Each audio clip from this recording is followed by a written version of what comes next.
Hump Day Edition, Outlaw Radio. Use your words. That's the theme of the show tonight. My name is Kevin Barnes. I'm the host of Outlaw Radio, a foundational Black American platform that was created with Black people in mind. So, what do we talk about on Outlaw Radio? We talk about Black people shit, right? That's what we talk about. Y'all come on in, share the show, share the show, share the show. We have a number attached to the show. That's 262-202-5131. Once again, it's 262-202-5131. You can jump in the chat room. It's all good, right? So it's Outlaw Radio. Usually we're on Mondays, Wednesdays, 7:30 p.m. until whenever we choose to cut the machine off. It is what it is. If the conversation goes, it goes. If it doesn't, I checks out, right? So call in, get in the chat room, whatever. Share the show. Let people know it's on. So I do have a guest here tonight. I don't like to refer to him as a guest because he started acting a certain way. You feel me? He's an outlaw, whether he wants to represent it or not. I know he tuck his chain when he be around certain people. Big homie, man. Hold on, bro. We ain't gonna do that shit. That's bordering on disrespect. I'll never tuck my chain, turn my collar down, or break my hat the wrong way, man. I'm me. What's happening, K Billa? Ain't shit to it, man. What's happening, man? Man, enjoying life, man. Yeah, it is possible to still enjoy life, right? Even though it's a lot of bad things, crazy things, wild situations going on. It is cool, especially now when you can actually go outside and whatever. You just got to be at the right place when you're outside.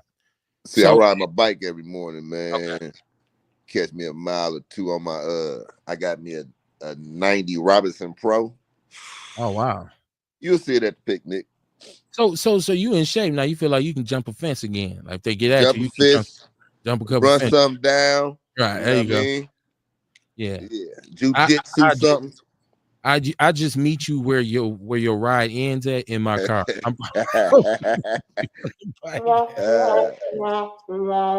But no, hey, it's cool that you came in. The timing is good tonight because I feel like there's a pertinent conversation to be had. Just by the fact that you ride your bike, right? You are closer to the streets than I am. I realize at this point I'm one of those people who has to see it on the news or on Facebook or because I'm not in these areas. But you are still kind of, dipping and diving through the pit. So we just had, you had something going on. So let's first talk about what you own and what you doing right now. Because you ain't been on social media, so people don't really know what Sean Mo is up to. Yeah, so, man, I don't want people to think that because of Officer Quarter, I started doing something, right? That's not it. I've been doing a lot behind the scenes, KB, because I just don't want anybody in my business, right? I don't want anybody putting up no obstacles when I'm trying to assist other people. So when the little brother got killed, though, it kind of touched me because I remember asking or requesting that young Black men join the force years ago. Right? Yeah. Because they're needed. Right. So let me set the context up. When you said the little brother who's murdered, you're speaking of the young brother who was the police officer, Brother Quarter. What was his full name? You gotta say his name. Khalil, I believe. Okay. Khalil, Okay, so I want people to say, what are you talking about? He's talking about the young brother who was shot along with his partner who survived, but this was 2 weeks ago. Okay, go ahead. Yeah. And I found out the day after he got killed that his mother grew up in the neighborhood on 24th Place, right? Okay. And Hope. So, just talking to some people, I started thinking about history and where I came from, right? I've been learning a lot about myself. And what my uncle told me, if I could get 10 men to walk with me, we could change the city. Okay. So, I came up with that call, man. I developed a plan, a pledge along with the plan, and asked men to come down there Monday. I got to drop off the pledge to a bunch of brothers who couldn't make it, but I got the 10 the 10 plus something, right? Okay. And I chose City Hall because that's the one structure in this city that represents power, right? That everybody recognizes. And I said, if I get men to understand their power, the power that we have, and the power that we have together once we put our egos down and pride aside, right? We can really address and attack some of this shit. And shout out to Mama Jenkins in the chat room. Hey, Mama. Good evening, my outlaw family. Hey, Sean Moore. Good looking out for the city. Shout out to Mama Jenkins, man. I really, really appreciate Mama Jenkins, man. I mean, and it's been about 3 years now, man. She's ride or die for real. Like she rock with Outlaw Radio, man. Yeah. I appreciate it, man. Yeah. She will hit me and let me know, hey, keep going. Sometimes, Sean, I'll be like, man, I'm chilling this man, week. I know how you feel, man. Mama Jenkins be like, hey. Speaking of Mama Jenkins, right? Yeah. I gotta speak about the women that reached out to me. Okay. Because I put the call out for men. You did. But women was like, when you gonna put the call out for us? All right. We want to be a part of that. Pause there. Which doctor in the building? How you doing, my brother? Oh yeah, I'm good. I'm good. The motherfucking I'm good. What's happening, y'all? What's happening, bro? What's happening, boo? Hey man, I have full intention on coming. I can't hear you. You can't hear you know him, what I'm saying? My days running together and shit. Man, listen, I got a bunch of copies of the pledge. I ain't got a problem bringing it to you. You know what I mean? You already walking that. You know, we just gonna lock arms with some other brothers, man, and really push this shit forward. Right. You know, I'm with you, man. You know, I told Kev the other day, man, the homie called, I'm gonna pull up. Ain't nothing different. My man. Okay. Welcome to the show, Kamar. What the thing is right now we have and I've seen this because I do rock with Walter Lanier, and I am in his group. I think it's Black Men United. Black Men Organizing. Yeah, that's I've known that's Walter. My man. Yeah, Walter's a good dude, right? And so, you know, I brought Walter to my job to speak to them about. We went in on DEI before Trump them even came along. Me and Walter. You'd have had your black fist in the air after that little thing. But no, so there's several different marches, and that's where there's marches. That's why I said to you, march. You said no, it wasn't a march, it was a meeting. But there's marches. It wasn't even a meeting. Okay. Right? It wasn't even, it was a gathering of men, man. You know, I reached out to everybody, but then I said, you know what? I'm gonna put it out there for everybody. And people told me I should have posted it more and did more on social media, but that's not the crowd I was looking for. Understandable. I was looking for the men that's fed up and only need to hear the call. Okay. One time, right? And it happened. I'm pleased. Mama Jenkins says to Kamar, she needs some sea moss. You see that, Kamar? No Mama Jenkins says she needs some sea moss. Call me Mama Jenkins, 414-949-2122. Just let me know when to bring it. I'll be there. Okay. So okay, let's get back. I was under the impression that it was exactly that. You know what I mean? I was thinking it was certain people who you wanted, who you was calling on. You know what I'm saying? Because I felt like the message was personalized. I wasn't thinking that it was any brothers that want to come on down. We finna pop, we finna feel this building up. We finna go talk to these. I didn't think it was nothing like that. You know what I mean? And that's why I really liked it. I felt like it was more about a camaraderie thing. It was. And I just, like I was telling KB, I chose City Hall because it's the one structure in this city that represents power that everybody knows about. However, men don't utilize that building, man. Right. You know what I mean, we don't go down there and let our voices be heard. We don't have to go down there on no violence, right? We can go down there as men and let our voices be heard, man, and make them listen to us by not yelling.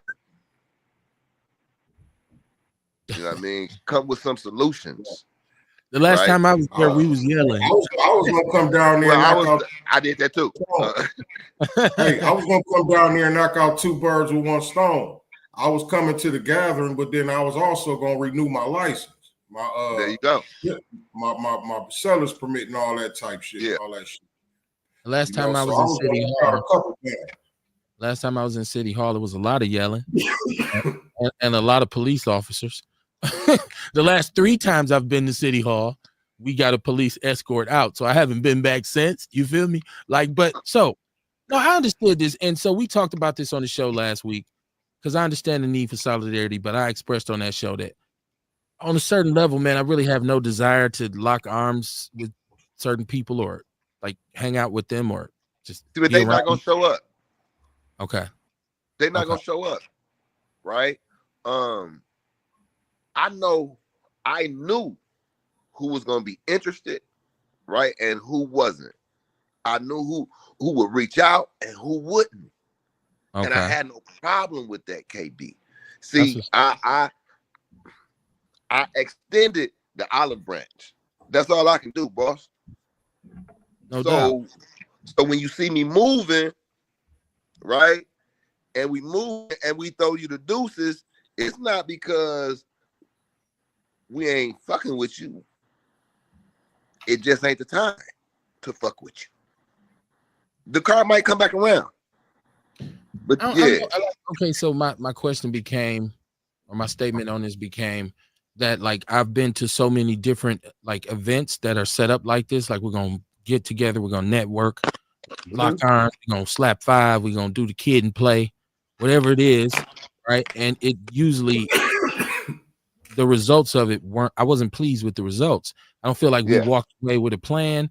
I don't feel like we followed any type of agenda. There's no structure, and we're all passionate. One thing about us, we all can spit. Everybody can get on this. You get that man a bullhorn or a microphone, he gonna get the crowd up, right? And that's cool because there's a place for that. But I don't want to do that. Right, that's what I'm saying. So when we're meeting and we're organizing, let's meet with a purpose, right? Let's get something done. Then fellowship, like you almost have to hand out a program like they give you when you walk in church. Like, okay, we're gonna have 5 minutes for testimony. You know, we'll give y'all 3 minutes to plug y'all businesses. Because when we get to the conversation, these are the items that we're going to be discussing. If you don't have anything pertinent to this, please refrain from commenting. I'm just to make it efficient. So, and then I felt kind of like an ass when I got off the air. Like you really just went on the show and said you don't want to hang out and fuck everybody. Like, but you know, man. I feel like this was more about us just meeting each other, right? Getting to know who each other is. It really wasn't about creating a plan to get something done right away. But you know, we meet first. You know, I mean, you get to know who you're dealing with and shit, and then maybe something could come out of that after that. I think a lot of us have met. Like most of us have met before. You like know, we crossed paths. You know, and you the network. best thing. There's people who I work with now who I wasn't dealing with before because times have changed and circumstances change. So maybe meeting them, seeing them same people. I ain't telling you to do it, Kev. Don't get me wrong. I know that. We know everybody in the crowd. You know what I'm saying? So sometimes it takes for us to get to know each other first, right? And then later on down the line might be the time for us to link and make something happen. You know what I mean? And right now, this is all true. This is all true. But I guess my thing is, it depends on where they you just sit. Down about shit, depressed as a motherfucker. Sometimes them brothers just need somebody to talk to. You know what I mean? It's like, so I say it's more than just about meeting. It's more for us. It ain't got nothing. Well, it's for us. It's for us, Kamar. However, it is to begin organizing around the plan, right? And I have a plan. What are we meeting for then? Like, you just hanging out? No, we ain't just hanging Somebody out. device up too and getting an echo. Sean, is that you? You notorious for that. You got the phone, the radio up or something? I'm hearing the echo. No, man. Okay. I just wanted to see. But you know, during that time, I was also working on a program, right?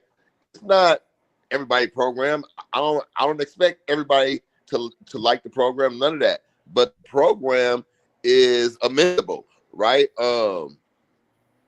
It can be tweaked. It can be worked by anybody. It involves an anonymous phone tree. It involves business planning and business development, right? I'm not even thinking about the violence. So Right? no, and we're gonna get into the violence, but I want to say this. It depends on too where you sitting at, because and I totally get where Kamar is saying is like getting out to get to know brothers and saying, oh, put a face with a name. I usually only see you on Facebook. How you doing, brother? You get a chance to look a brother in his eyes. But I've been doing this so long that unless you just start getting out here in like 2018, I probably met you before. We've probably conversed. I probably worked on something that we were working on. Like, you know what I'm saying? So I know I've met brothers. We've had conversations. So check this out though. There was maybe 5 or 6 brothers from the neighborhood that you have never seen doing no community shit, right? Okay, so then okay. Yeah, you know what I mean? They came, right? Man, what's the plan? Let's get out. We tired. It was some some brothers from the south side. Latino? The Havoc brothers, Pancho and them, right? They came over there. And it was so that they could get to know each other, because I really see the beginning of doing something throughout the city, not just in a certain part of the city. It's about men being men. Where you at? Taking ownership of your space and your surroundings, right? And we can do that shit. Earl Henning, what it do, man? He said, what it do, my brothers, chocolate milk loving us. What's happening? Milltown Mikey Davis, what it do, man? Mikey, what up, do? Bro? Oh, life, little baby. Ass dude. Yeah. That's what up, Mikey? Dude. I'm gonna start calling him Little Mikey. You can call him Little Mikey. I can't call him Little Mikey. Mike older than me, right? Like, what up, Little Mikey? What you talking to, Cam? But no, so I get all that. And once again, listen, I don't pretend to be perfect, and I'm not Martin Luther King, so I'm not even campaigning to become a great civic leader. You know what I'm saying? But you did reach out to me, and you know I rock with you. So like my thing to do is anything you want to do with this movement or these meetings or these people or these, like even you talking about new brothers who have maybe a message that they want to get out. You know, you can always hit me like, Kev, I want to bring this on. I want to push this on the show. That's why I hit you like, dude, you want to link? Like, what's happening? That's the way I'm going to support. I'm not really, I'm old, man. I don't got time to waste. Everything has to have a purpose for me, and it's cool. I love fellowship, right? But what are we doing? What are we meeting for? Because if we don't say here's an agenda, here's a plan, what are we doing? We'll talk about the plan off the phone. Okay. Just like that day, you know what I mean? It was an op down there, a creep. Yeah. There's a creep stalker op down there. Sean. Don't do what that. You mean? That man is down not there, here. bro. He's not here to defend himself. Listen. We don't do that. We don't do that on Outlaw Radio. I'm just gonna tell you what happened. Okay. So we down there waiting on the brothers to come, talking amongst ourselves, and a brother walk up, hey, what's going on, boom, boom. And I see the brother with a sign. Defund the Common Council and Shitty Hall, right? But you don't say a word to not one man in that crowd. Not one man did you speak to, bro. Not one man. And them brothers ain't did nothing. They don't even know your stinking ass. And I thought it was really Well, you know what? Kamar. Every time I try to get out, they pull me right back in. Every time. Man, Kamar, man, listen, man. They pull me This right back. I mean, class AAA, first round draft pick, #1 draft pick in the Morgue League, right? Stood there, man, on the outskirts. Listen, man, I had about 15, 16 men walk up. Maybe 5 or 6 stayed and talked throughout the whole time, but 15, 16 men back and forth, coming up, introducing themselves, talking to me, talking to us. This man not one time extended his hand to nobody over there, man. Not even you. Y'all know each other, so I would think you just said, man. Oh, wow. Nothing. Now, did you invite him though? Did you? Now, be fair. Did you invite him? Invite who? This individual we talking about. Now, like I said, when I put it out there for everybody, I knew who wasn't gonna come. Yeah, but I'm saying you inboxed me. I didn't invite him. Why would I invite? Hold on. Why would I invite him when he has shown me time and time again that I am irrelevant in his world, in his existence? I don't exist, right? I gave this man the evidence he needed to save lives when I was on the run. The man said on your show he never opened an email from me. I don't remember that. I don't remember that. That's like saying, you know what? I got a yard full of vipers, and I'm about to go out of town. I'm gonna let them watch my baby while she in the crib. So hold on. Let me get the chat room, because Earl Henning he said, can we start a fathers taking care of those lost children? Can we start with fathers taking care of lost children? Mikey said, get them, Sean. Now, this is what I'm saying. And so this is why things like this, that's why I say I just will support from over here, because I know there's a lot of individuals there who feel that way about another individual, right? Like cats be having issues with each other, right? Like I learned one time, I wanted to bring some OGs, and I'm not going to say who they are. I'm just going to say both of them are 2 of the most well-respected real OGs in this city. I'm talking about elder status, right? Yeah. Both have people who adore them and you know, listen to them and that they can influence. And I was talking basically through an individual who knew them both, and I was like, yo, I'd like to get both of them on a show and interview both of them, because they've been active, both of them, for over 40, 50 years. You know what I'm saying? I like to get both of them together, man. We should do one show and just have them just kind of give us, you know, enlighten us. And that dude told me, well, you can't really do that because they don't really like each other. After we get off of this, man, let me know who you talking about. We'll make that shit happen. I'll tell you, I don't want to do it now. I'm done with it now. But back then, I was kind of like, okay, yeah, let's do that. And he was like, nah, man. And he was like, it would require this, like it required a bunch of different things to happen. And I'm like, them dudes is super old. He like, yeah, man. That's like, because you know you was probably talking to somebody that act like they was involved in some shit. No, I was talking to somebody who's very near and dear to both of them, a very credible individual, right? And so I said all that to say, right, not to be long-winded, but when we do meet like that, I know that we could lock arms and take a picture, and it's like, yeah, but there's individual, like he don't like him, he don't like him. We would never be able to get nothing done because him and his group don't mess with this dude and his little consortium. So it ultimately ends up a waste of time. You're right. And that's why I feel like a meeting, like sitting down, meeting people like this will be a good point to start. You know what I'm saying? Because see, this creates the opportunity, you know what I mean, to bury the hatchet. You know what I'm saying? They extend the olive branch. So maybe we can move on now. You know what I mean? It may be a way we can network together and push each other farther out here. You know what I'm saying? You get so old, man. They tired of fighting and shit. You know what I'm saying? I don't want nobody. If I see somebody I got a problem with, I want to be able to bury the hatchet, man. Let's freeze that shit. We don't have to like each other, man, right? I'm not gonna disrespect you, and you don't disrespect me. If we ain't in the same lane, I ain't got a problem with that, boss. I don't want you in my lane if you don't know how to drive anyway. But check this out. This is where it becomes counterproductive. because, and Sean, you know how this works.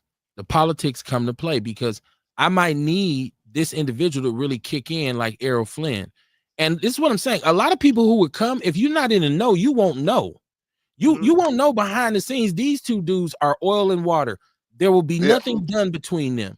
And it becomes kind of productive in that. Not like I'm gonna say, yeah, I hate dude, I'm gonna make a diss song, but anything he trying to be on, I'm not rocking with dude. I don't mess with dude, man. 15 years ago, he was working on this initiative. Bang, bang. That I'm for real. It be beef like that. Like, man, yeah, you know, I started off and me and him, I work with that whole ass nigga. He was working with so and so. Hey, listen, you preaching to the choir. Well, but you know, I'm telling the truth though. You know, I'm telling the real. So that's why I'm like, that seems very catty and very feminine to me. So I just kind of back up off of that, right? Like, that's why I'm an outlaw, because I'm on my own. I'm an independent. I'm not with anybody's group. Like, I'm open to, let's work together. I'm not have preconceived notions. Let me get to the chat room because I think Earl is cracking me up right now. First of all, shout out to DeVille Willis out in Vegas. What it do, man? What it do, man? Q Love in the building, man. I know it's hot out there. Earl Henning said, who are you talking about, Kevin? And he said my whole government name, right? Kevin. He so did, bro. He said Kevin. It's only like a few people I know who actually call me Kevin that say my whole name. Mama Jenkins said, I just feel that meetings are good if there are solutions. What is needed the most are these organizations that are out here and getting paid for stopping crimes to bring their plans and mission statements about their group and put all this shit together and come up with a major plan to combat all kinds of crimes. Also, there needs to be block meetings where there's problems and major issues. Yes, ma'am, absolutely, Mama Jenkins. And the cold part about this is somebody just banged the line. Y'all, I missed the line. Whoever was trying to call me, I missed you. This is the thing. We just had the mayor and the chief of police, and they came out and they spoke, and now there's going to be another anti-violence initiative. I love how they tried to put a spin on it. And Sean, I know that's your guy. I know little buddy your guy, but you know, we got to keep it real on here. He came out in another anti-violence initiative between him and the chief, and I keep hearing them telling us we need to do our part. We are paying you to protect us. You don't even have a good track record of protecting witnesses. I just almost caught you, caller. Hit me right back. I'm watching the line. I got it in my hand. Look. So you keep telling me, well, we need y'all to do something, but we want to know what y'all gonna do. Y'all getting paid to do this. We don't have shot spotters in our it's the shooting over here on 15th. And so you have to police effectively. So my thing is, whoever this is, call, you got to turn your device down. My thing is, I didn't hear them giving us any solutions in this press conference. So we're talking about the violence, and he's saying, well, we need. So what exactly does he? Since that's your guy, I'm assuming you talk to him. What exactly does he need us to do? I have not. Okay, my bad. You know, I'm. So you know what? I can say it because I've already put the paperwork in. I'm not doing violence prevention, right? I'm letting everybody, y'all do violence prevention. I'm not a violence prevention preventioner. You know, I'm a life preservationist, man. Okay. That's my Is this Dion? Because you got dogs. Somebody got dogs in the background. Is this Dion on the line? Is that Dion? No, it's Northside Rob. Northside Rob, what it do, bro? How you doing tonight, man? You tell Sean to quit acting like a jive ass turkey, man. Ain't nobody got to run around giving no olive branch to him. Be a man and man up, Sean. Listen, man. That's Ewok. I fought all my motherfucking life. It sound like Ewok, right? But it's a 414 number. Check this out, right? You know, a nigga like me that fought all his life, man. I'm tired of fighting. Hey, I done heard that nigga talk too much shit over the years. I knew it. Now about to jump out. Yeah, he paused for a minute. Let's say, man. You see how I step back, though? See how I step back? Well, the funniest part is because he said Northside Rob, and I don't know no nigga named Northside Rob, so I'm looking at you like, do you know this nigga? I don't need it. Northside Rob, nigga, what street you live on? All of them. Yeah, man, this Ewok, man. I couldn't help myself, man. Just fucking with you a little bit, man. Y'all I'm doing everything I can not to wipe my sweat. Cause I'm like, what the fuck? Kev done set me up. Oh man. What's happening, Rock, man? I think he got out of here, man. He just wanted to call and just rattle our chain. No Diddy.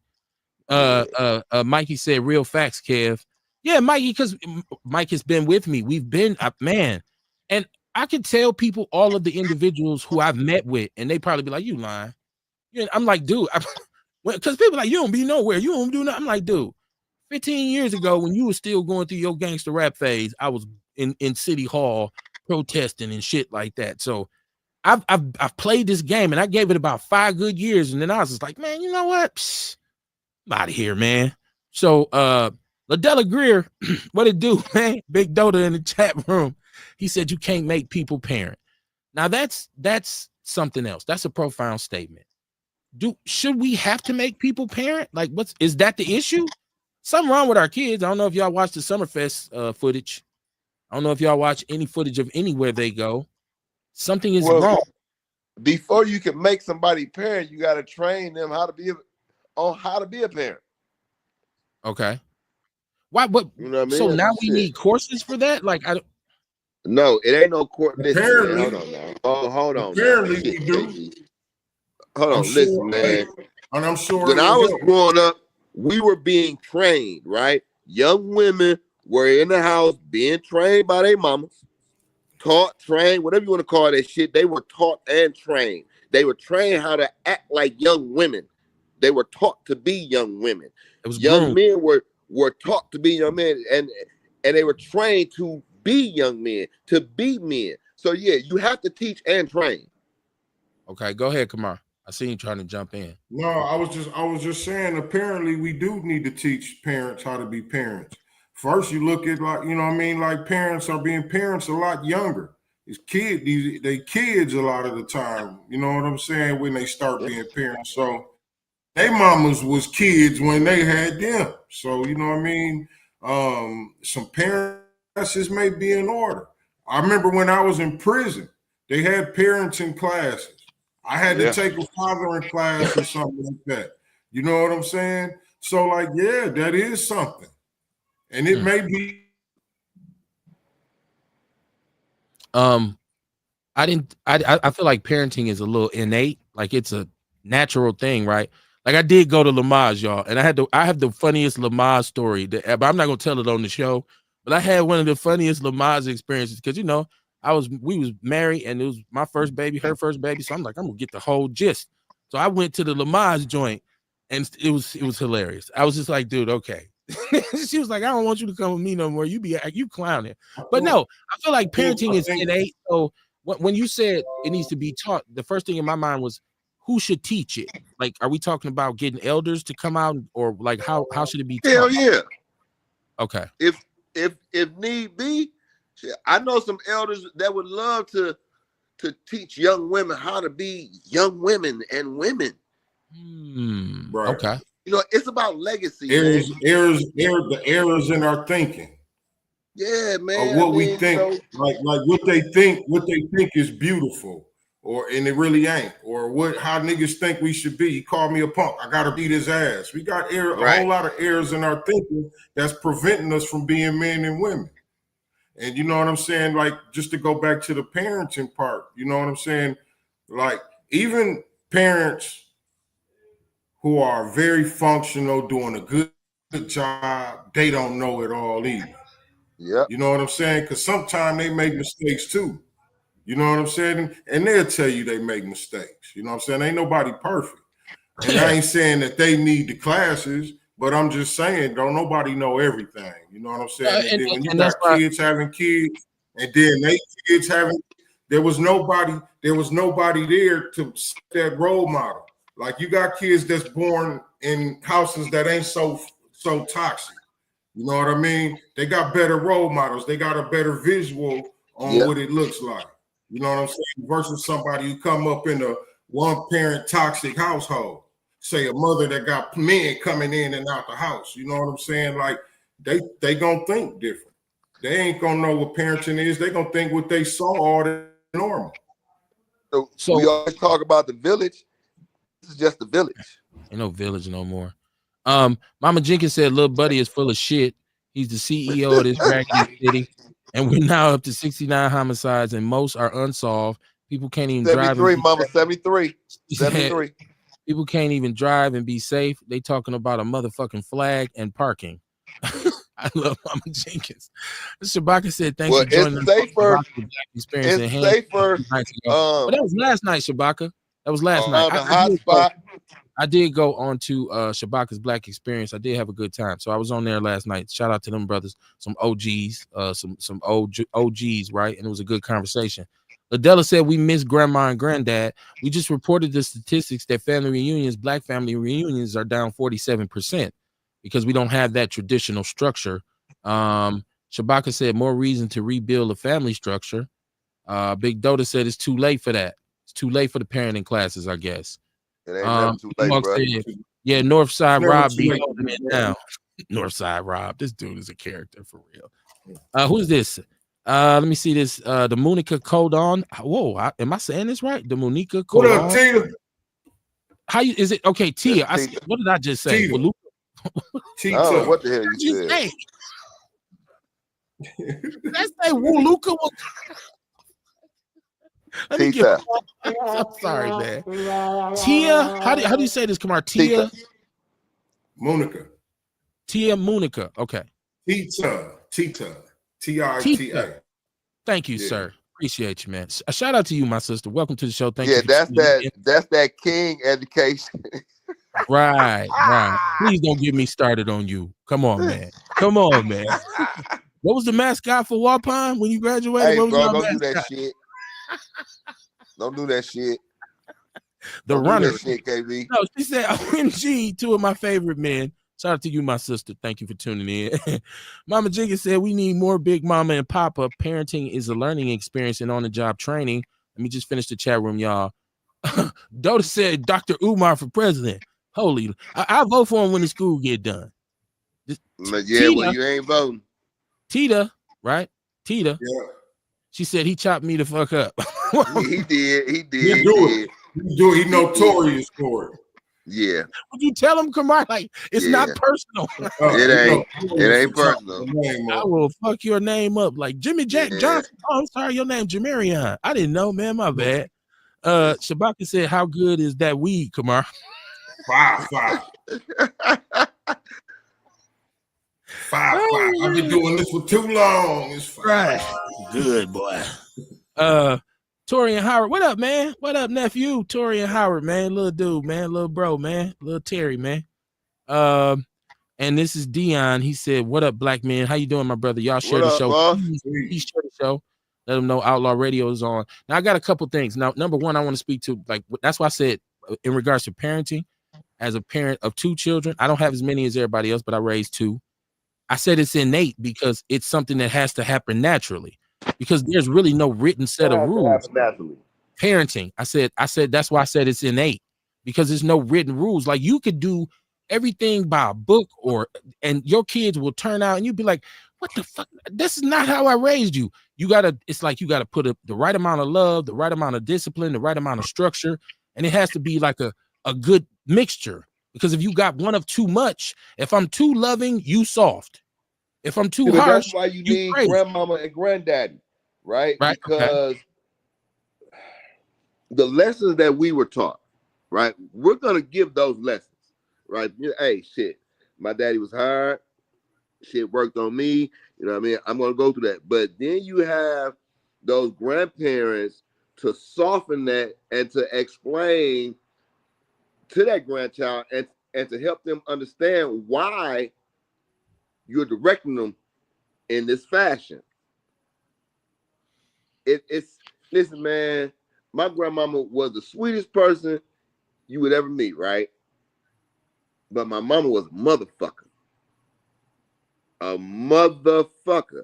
But my grandma was a motherfucker to her. You know, one of my grandmothers was like that. She was sweet. My father's mother was this, like, you wanted to just sit there and talk to her.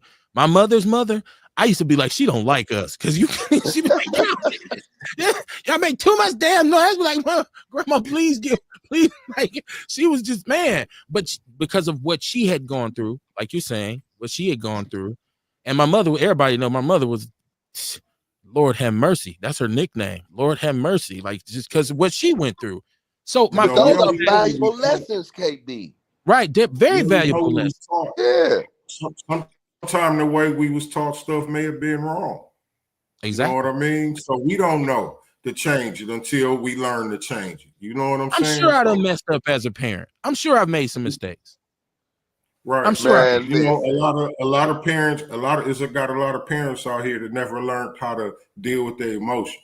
So how they gonna teach their kids how to? Yeah. So that's the type of stuff. That's the type of stuff that's in these parenting classes. You know what I'm saying? Get you to understand this shit in you, so you can teach it. This is okay. I don't want to do it again, y'all. Tita, I'm just gonna stick with Tita. Tita, she said, okay, so what's the topic? Actually, the name of the show is Use Your Words, because one of the things that I kept hearing the mayor and the police chief refer to today was poor conflict resolution skills, right? And in our community, how much do we really use our words and communicate? Like in terms of when there's conflict, when there's a problem, when there's an issue, I can turn on Facebook either day, and sometimes I don't be knowing who somebody talking about, but they going at somebody. Hey, you bitch ass nigga with your dirty ass, and I'll be like, damn, just y'all arguing literally virtually on a phone, but you're not calling each other, right? So, and even if you do communicate, are you able to say, hold on, man, let's get to the bottom of this shit, or is it's on site? I think there's a lot more of it's on site in our community. People don't really say, hold on, man, let's figure this shit out. It'd be like, nah, man, we got to go get them motherfuckers, right? And it'd be like, it just ends up in tragedy. And so, yeah, we do have poor conflict resolution skills, but the fact that they have called that out.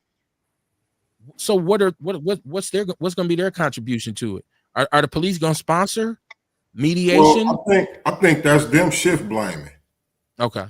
You know what I'm saying? Like, cause see, it's a whole lot of shit that we could say that they could do better. But yeah. I'm wondering why they pointing the finger at us. It comes off that way. Pointing the finger at us ain't fixing the problem. It comes off that way as the police are saying this shit y'all fault. We can't do our job.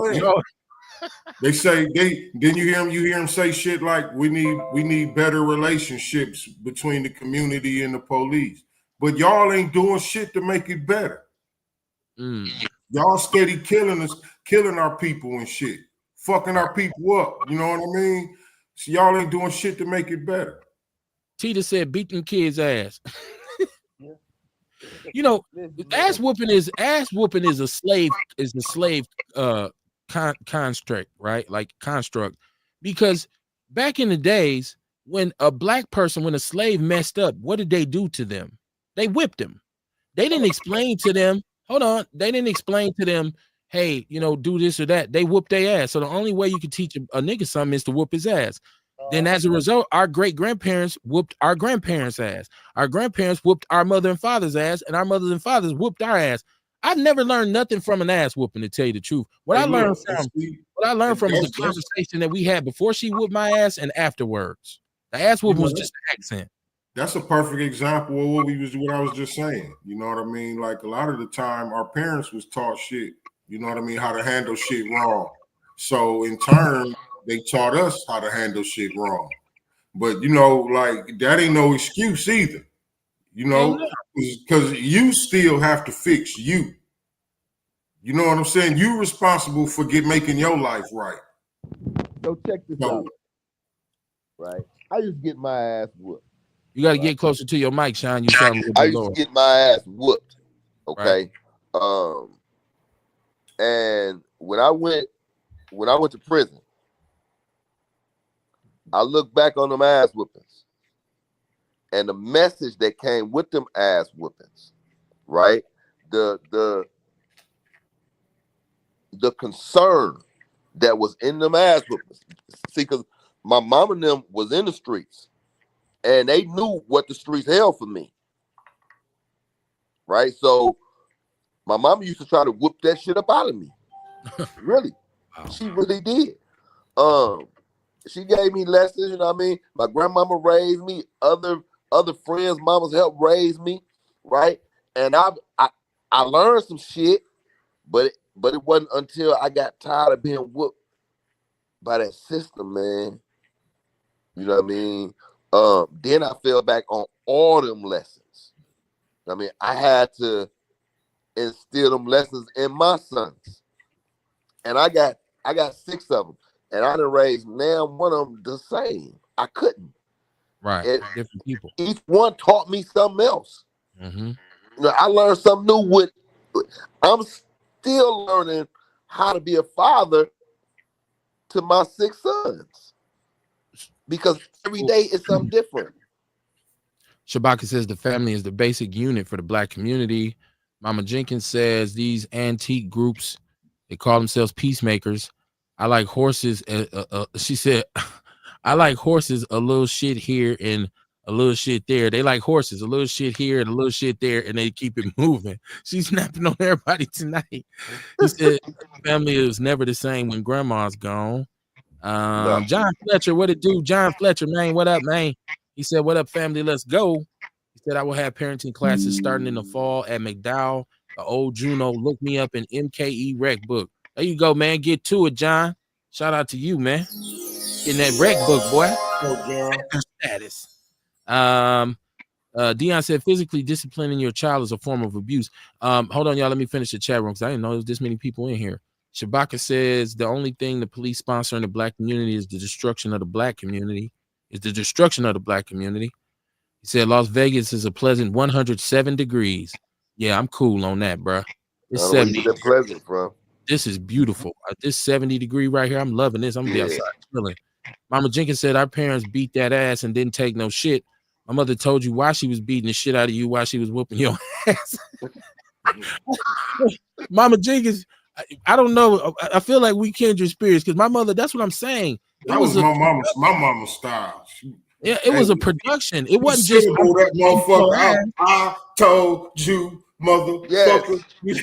Right. It wasn't just she gonna come in the house and get on your ass. She's gonna say, you know what?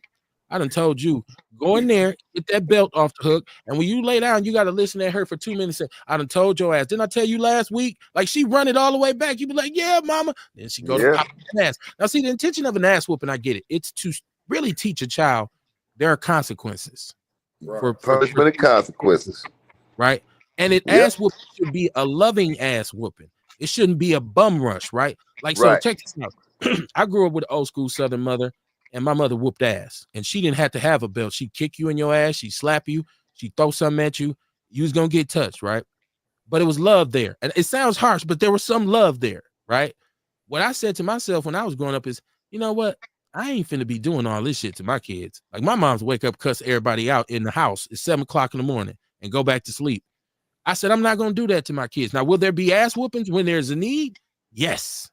Mm-hmm. But by and large, I said, we set structure, we built the foundation, we established rules and you know what I'm saying, limitations, and there was all kinds of boundaries. So as a result, I probably whooped both of my kids maybe once or twice. Not saying they're going to be perfect, but that they are perfect, but their behavior never recommended that, like required that. Like my daughter, if I yelled at her, she was going in the room and started crying. The last thing she was going to do is something to get her ass whooped. And so I didn't have to whoop on her ass, and she turned out pretty good. So that was my only point about that, y'all. That was all. Who is this? This is Tita. I got to say it right, y'all. She said, I gave you a little razzle and dazzle ass kickings. I'll talk more, but it's not abuse. That's why these kids fucked up now. If I got to keep repeating myself, I'm going to kick ass with nothing but love. Well, you know, after a certain point, I done told you so many times, it go from not knowing to defiance. And when I see defiance, yeah, it got to get physical. Like, I know you know better because I done told you. I'm about to whoop your ass. Sean, you look like you was trying to jump in. Go ahead. I got this glass in my house, right? Uh-oh, you off your mic. Glass is full. I got to empty that glass. That means you get your ass whooped. Okay. Can y'all hear Sean? Can y'all hear me, man? I can hear you now. You gotta stay by your mic, host. Can you hear me? Can you hear me? I'm bringing you in right now. What up, Dion? What's going on, man? You know they'll let them in the door. Now I hear you guys Stop with talking that this shit shit. They about. done let him in the door. I hear Don't you try to sneak guys- that shit in. They done Yeah, let he him in. snuck I that hear you shit in and guys then went talking right about- on to the next. I hear you guys talking about. I'm about to razzle everybody up. Y'all sitting up here talking about whooping on kids' ass. But so what's the difference with whooping a kid ass and if your woman get out of line and you beat her ass? I'm just confused though. You obviously you are confused if discipline you ask Yeah, that you question. confused as hell. We never That's said called domestic violence. that. Out of 10 years is the difference. The fuck That's you what I'm telling No, you. you can get 5 to 10 years for whooping Hey, on a kid not too. fast as you But can. for we whooping on never a woman. said beat your kids. Right. Right. Nobody ever Yeah, said never that. we said didn't say that. beat your kid. That's crazy how we'll justify whooping a kid ass. But when you motherfuckers see Puffy stumping the shit out of Case, oh my God. That was it a was grown something ass Well, hold woman. on. It was not his That- child. I'm not gonna stop my That was kid. his kid, though. That How was she his his kid. That was kid? his, Then it's incest. That ain't his then. motherfucking kid, Dion. you know, it was his B. You know what I'm saying? That was his B, so he did what he wanted to her. Dion, you got to be smarter than that. You are playing a Charleston Nah, White type nah. character right now. Come No, on, man. I'm not. Yeah, he said, "What's I the ain't difference between going you for whooping your kid's ass and stomping your girlfriend out in the Listen, hallway?" man, Dion said when he came in, I he ain't was about to going for rattle it. everybody else's cage. Right. He He did that on, he shit. got his, he's on some white 100 shit, right? Cause you know what? I don't believe in physically disciplined kids. That shit bogus as hell. How many kids And have like you raised? And like you said, that came from slavery. You How know many what I'm saying? kids have I you raised my raised? daughter till I raised my daughter till she was 12 years old. And you I didn't didn't whoop have to her put my ass? hands on. You didn't whoop her. No, I don't. Because let me tell you, this is one reason why I don't believe in whooping a child. I ain't gonna whoop no girl either. Wait, hold on. Shit. When you physically act out on whooping a child, male or female, you're angry. This child Not has true. done something to make you angry. Well, Not what true. are you disciplining them for? If they didn't Because do something to I'm make you teaching angry. you a lesson. Because if I whooped him out of anger, I would hurt him. If I Yeah. was mad when I Okay, then whooped the that's the child, same I would thing. hurt him. No, because I know So that's the you same- think when I spanked my daughter, you think I drew all the way back and used all my power? I gave her a little light, something like pack, just enough to shake her up. Wasn't nobody in. You wasn't then. fighting. All right, just how you raised your hand just now. So you said I'm teaching them a lesson.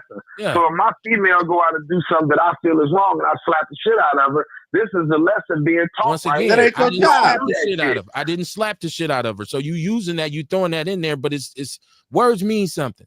Yeah. I never said I slapped the shit because I wouldn't slap the shit out of my daughter. And no man should ever do that. But what she can say is, my father was there to teach me right from wrong, and he did it in a fatherly way. I ain't never kicked my daughter. Get your ass over there. You fucked up. Because usually the stuff kids do. So you said, don't slap the shit out your daughter, but beat your son to a pulp. Who the fuck said No, that? ain't nobody said nothing about beating your son. First of all, we just said you shouldn't beat kids, so your whole premise is off. Let me go to my chat room. Hold on, let me go to chat room. I'm getting dizzy talking to you. Cheetah said, okay, that's her saying she gave a little razzle dazzle ass whooping, but nothing too severe. This is Sharita Shaw. How you doing, my sister? She said, unfortunately, corporal punishment is outdated.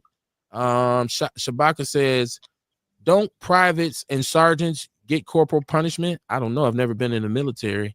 Tita said, no. Mama Jenkins in the chat room. She said it was 10 of us and we got beatings, but we laugh now about how our mother would kick you and slap the hell out of you with anything in sight. Dion, we talking about parenting, not domestic violence. Okay. There's a difference. Tita says that's domestic violence with a child. Tita says, what is Dion talking about? I'm saying it in her expression, right? Like, what is he talking about? Sharita said, I'm meaning by that is they can call the police and we can end up in jail. Yeah, but you got to move. If you do that to me, I don't care how old you are. You can't stay here no more. I am signing you over to the county. If I whoop your ass because you fucked up and you call the police on me, you got to move. You got to go stay with another family member. I will turn custody over to anybody who wants you, including a foster care home. Because you put your hands on another adult or another person that got feelings like you do. Another adult, we're talking about children. What do you listen? No, wait, hold on. I'm saying, if you put your hands on a child and they got feelings, they feel pain, and they feel like, how could somebody that's supposed to love me and nurture me will put their hands on me to harm me? And if they call the police because that's somebody to protect them, because the police is supposed to serve and protect, and you would want to put them out your home because you did wrong, you don't put your hands on nobody. Once again, you off track, and I don't know. Listen, let me tell you something. Can I chime in? I'm a whoop my kid's ass so the police won't have to. So, Yeah. So how old? And that's what I told the district attorney. Go ahead, Sean. Go ahead. I had a conversation with the district attorney years ago about this same fucking subject. And I told him, man, listen, I'm raising my kids. And the young men I mentor, right? We was talking about kids end up in jail. And like I told him, man, you may get a call one day from one of my sons. I'm not going to jail for it, though. Tell them officers don't come to my motherfucking door with that bullshit, man. I'm going to raise my son so y'all don't have to. This was John Chisholm. Sat in that office and told him that shit, man. And I meant that shit. I'm not going to let them people raise my kids, and I'm not going to let my kids be out here disrespecting nobody, stealing from no motherfucking body, going to nobody's motherfucking house, carjacking nobody, none of that shit, right? If I got to put knee in their ass to keep them from that system and that graveyard. Sean, I think the point that's missed here is if you got kids that you got to beat like that, then there's a bigger issue. You got to start saying there's a mental health issue here, right? So I got to get you help because I can't whoop it out of you. This is biological right here. So it should never even go there. That's what I'm saying. Being a parent, you have to have a sense of, hey man, this is off. Why are you behaving like this? Like what's going on? Like let me start to sterilize your environment or who you been around. You know what I'm saying? I ain't never want to beat my kids. Shit. I ain't got 2-3 whoopings in the day before. Me I too. was defiant though. I was doing shit to get them. My mother. I just whooped your ass. I'm like, I know, Mom. You gonna have to do it again. Go right back, do the same shit. Yeah, or something worse. Sharita said Dion always trying to change the narrative. Always. Tina said I'll bail out and kick ass again. Paddle to your ass. Brenda Peterson, how you doing, my sister? She said truth. Welcome to the show. Y'all please share the show, I mean, you know, I get Dion is kind of spitting left of the line, but I get what he's saying. But that wasn't the way I raised my children. There was only one adult, well, there's two adults, and there's only a set of rules. It's grown people rules. Kids don't call shots. You are here to learn. You're here to be nurtured. You gonna show some respect, and by you going to them people on me shows that you don't appreciate what we've done for you. So you don't. And you don't want to be here. There you go, Kamar. At what age the ass whooping should stop, though? That's what I'm wondering. I got my last one when I was 13.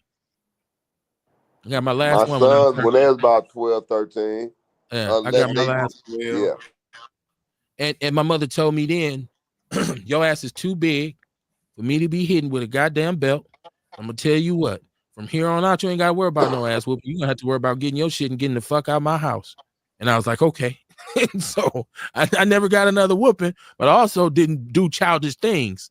If she told me to do something, I did it. If she told me not to do something, I didn't do it. Don't touch this. Okay. You got to worry about me. When I was little, I say, shit, that's just like telling me to touch it. I got to see what that's about. I grew up, man. I put away such childish things. So I say 12 or 13. She said mental health most definitely needs to be talked about. This is Brenda Peterson. Shout out to you, my sister. Hey, I ain't even saying it was, you know, that wasn't even, it wasn't the right way, but it got the right results.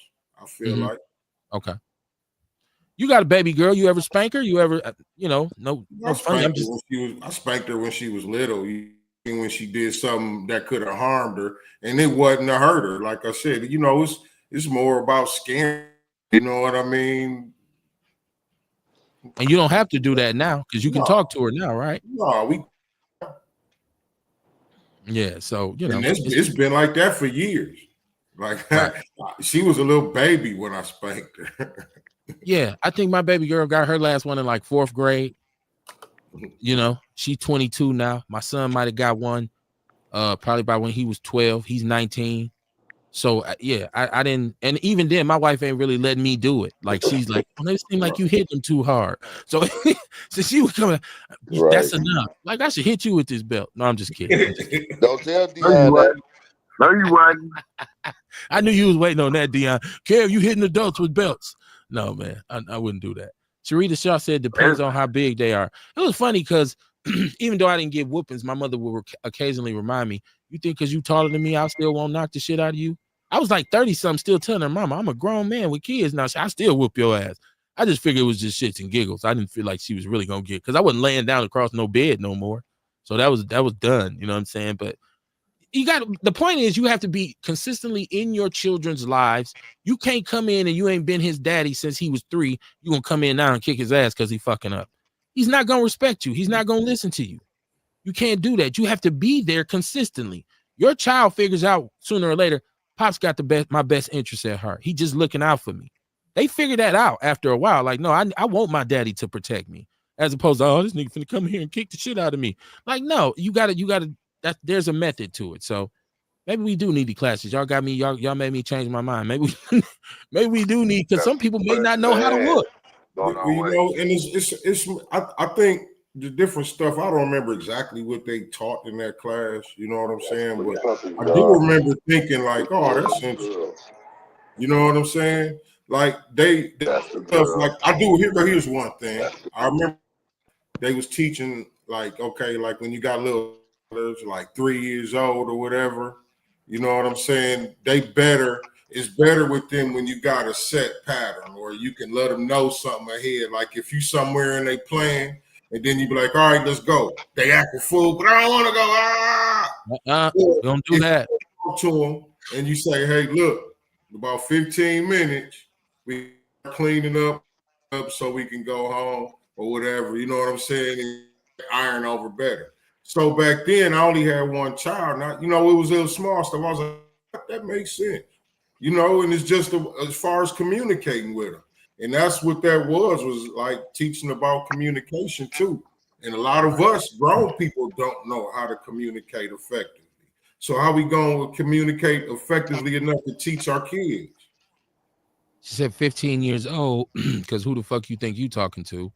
Yeah, when they get to smelling themselves, as my mama called it, it might be a snatch up session. Earl said, people, what is wrong with the kids today? I don't know. That's what we talking about. Nobody seems to have answers. Tita said bathroom now. My wife was cool with that when my kids, because at three, I'm really not whooping them, right?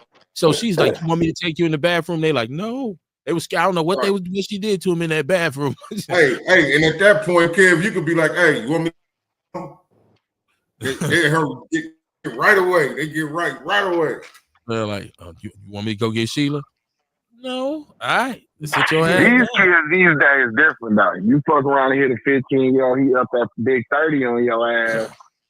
On the real. Come on, man. That's not even, that's so far from the reality. The reality of this is more often than not, if you are the parent that you should be, and it's not a written code, there's a pattern of being wise, giving them discipline, giving them structure, being consistent, and not abusing them.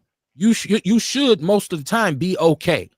But when you go, like I said, a little of too much is too much. So if I'm too hard on you and I'm beating the hell out of you all the time, you're going to develop a certain way. If I'm too easy on you and just let you do whatever, you're going to develop a certain way. So I got to be consistent in everything I do. Well, we moved all over the city. I went to a bunch of different schools. I never really had any friends. See, I got to control that too. Like I got kids. I can't be jumping up, moving every 2 months to different places and having people living in my house. So it's a thing. Parenting is a thing, y'all. Shauna, I wanted to get back to your what you did with your meeting, right? Because I want to ask you this. You said you felt comfortable with the response, right? Mm-hmm. Did you get anything done? I got what I wanted. Okay. Which was the start of a Rolodex, right? I wanted names and numbers of people that I could count on at 1 o'clock in the morning if I got a call from some mother, or some parent looking for their daughter or their son, right? Could I count on these men? And I got, like I said, I got a start of my Rolodex of men. So yeah, and I'm gonna. But don't you know most of these people? Like you know most of these people, though, don't you, Sean? I knew all but 4. I knew all but 4. they came down and said they came down because they was tired of what was going on. Tired of watching people not doing nothing, getting paid to do something, and wanted to see what I was talking about. What did they want to do though? Like we saying, you saying they wanted to, they were tired, right? Said What they is the was tired proposed of seeing, solutions that you heard? huh? What are some of the solutions? Like, what did anybody have a We solution? didn't Like, talk about solutions. We okay, didn't talk about solutions. It was more who you are. You know, why are you here? What brought you here? What is it that you seeing that you not liking? And I got all the information, right? My son was with me. You know, we got the pledges. Um, and with the pledge, there's a space for two additional people, right? So when you get them two additional people, you take a picture to send me that pledge. Now instead of one person, I got 3 people. So I'm waiting on. Hold on. you said a I'm waiting pledge. on 7 more pledges. Yeah. So now this pledge is something you have to sign, right? Yeah. And Yes, sir. can you read what the pledge says, or like you just gonna hand people like sign this? No, I mean, shit. You get the pledge in your hand. I give you the pledge. The pledge is online. But when I sign it, though, I'm saying when I sign it, where does it go? Like, what's the purpose of signing anything? Well, you keep the pledge, right? You signing the pledge saying that you commit to honor this pledge, and you commit to involving 2 other people and getting them to commit to this pledge. Uh, it's not a hard pledge. It ain't. I'm not asking you to, kill nobody or walk up and slap the chief or none of that. I'm I would just hope not if asking it's you to anti-violent, be the right? man that you are, right? And understand that you ain't got to be that man by yourself. I see so many men they scared of these kids. I see so many men that don't know how to be men, that have never been taught how to be men. But we have men in the community. We do. And it's our responsibility, man, or we gonna lose whatever legacy that was left to us. So once I sign this pledge, Uh-huh. then what? You wait on me to call you with the next step where we're gonna go sit down, have those conversations, So you're gonna be and we're gonna tracking. brainstorm. You're gonna be tracking how many people actually sign it, so you'll know. Yeah, Like, okay, yeah. so okay, and you're gonna sit down individually and contact, or you're gonna send out text when you're meeting, or what? No. On the pledge is a number, right? I have 2 phones. One of those phones is specifically for this, for these men. Hopefully, I can get some women involved to build a network, right? Build a network that's gonna keep your ear to the streets, keep your eyes open, and share what you hear, right? If you're afraid to talk to the police, you ain't got to talk to the police, right? Call this number. Call the number. I got somebody that'll go over there and we'll get to the bottom of that shit. I'm not, listen, man. I'm not, I'm not, I'm not arguing with nobody else, right? Especially none of my people. I'm just done. Um, I know how to move around. You know what I mean? I've survived 58 years in this motherfucker, man. You know what I mean? And I ain't had no easy motherfucking life, KB. Right. And Now, if I can survive 58 years in this motherfucker, and have men that have survived with me, been through this shit, and we don't have to go the route everybody else going, right? We ain't got to deal with the same people everybody else dealing with. We ain't got to recycle that bullshit, right? We just do what we do. We just Tita do what says, we do. Deuce says, "What's up, Sean?" What it do? Mama Hey, Jenkins. Deuce, what's happening? She says, "Sean, explain your next move and what's going to happen and how the pledge is going to benefit the community." This is Mama Jenkins.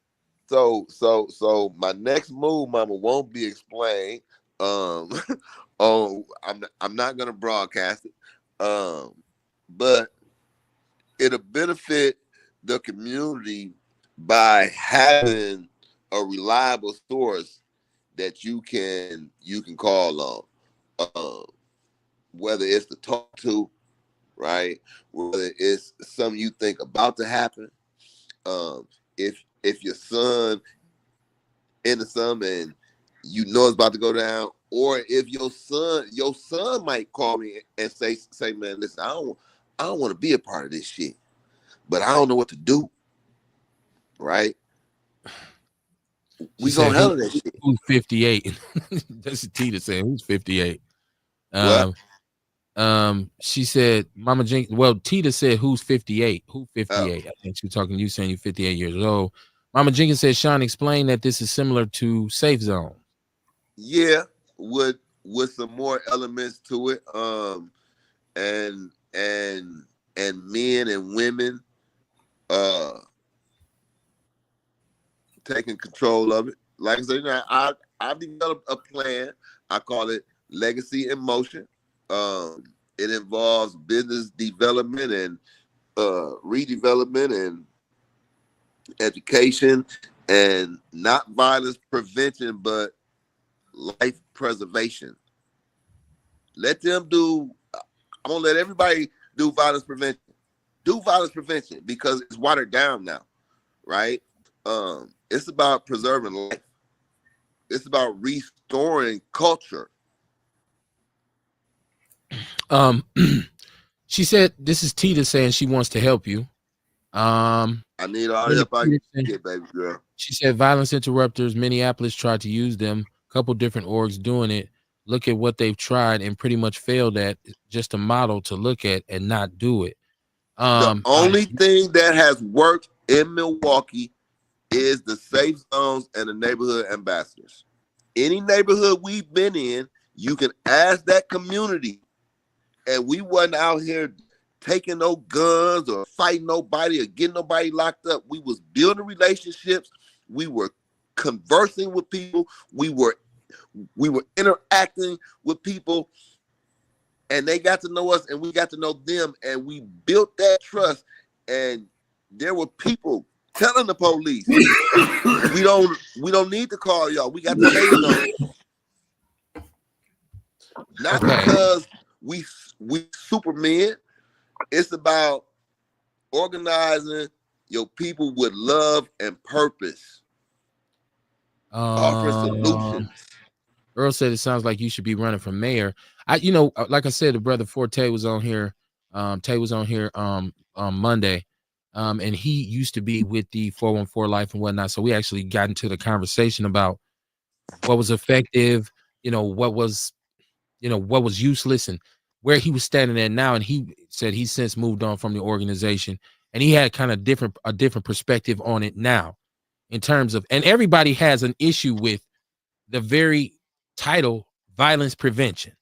Like, even way back in the days, everybody was saying it's cool that they're doing something, but they shouldn't call it violence prevention. People kind of got hung up on that, and it kind of became counterproductive for the organization. So a lot of people are just like, nah, man, no, you don't want to say violence prevention, because what you're actually doing, if you're coming after a violent act has been prevented, and you're trying to prevent something else from happening, has occurred, and you're trying to prevent something from else from happening, you're actually a more violence preventer, not a violence preventer. You're like, I'm just here to make sure it won't be no more violence, not violence in itself. So it's all semantics, but people got caught up in it. And Tay was saying like how he would approach it differently now, and like he learned so much from the experience, but he has a different kind of perspective on it. I kind of hear you saying the same thing. Listen, man. The difference between us, we were doing de-escalation, but we did more intervention. Okay. Right? By being on the block and constantly moving, having a presence, right? Being available to people, and these people learning to trust us, right? We were allowed the opportunity to intervene in so much shit that you couldn't document because certain shit you just can't document. You know what I mean? Before it was all the 4-4 and all, the people from the health department came and walked with us. People from over in England came and walked with us because they wanted to see the model because it was fucking working. But in the end, so what happened? How could that not be one of the things, a program that could have been run under? So it involved Raheem Islam, Ashanti, a bunch of other people, and we were told that we weren't following the process, so they cut it out, tried to read whatever. I ain't mad about it.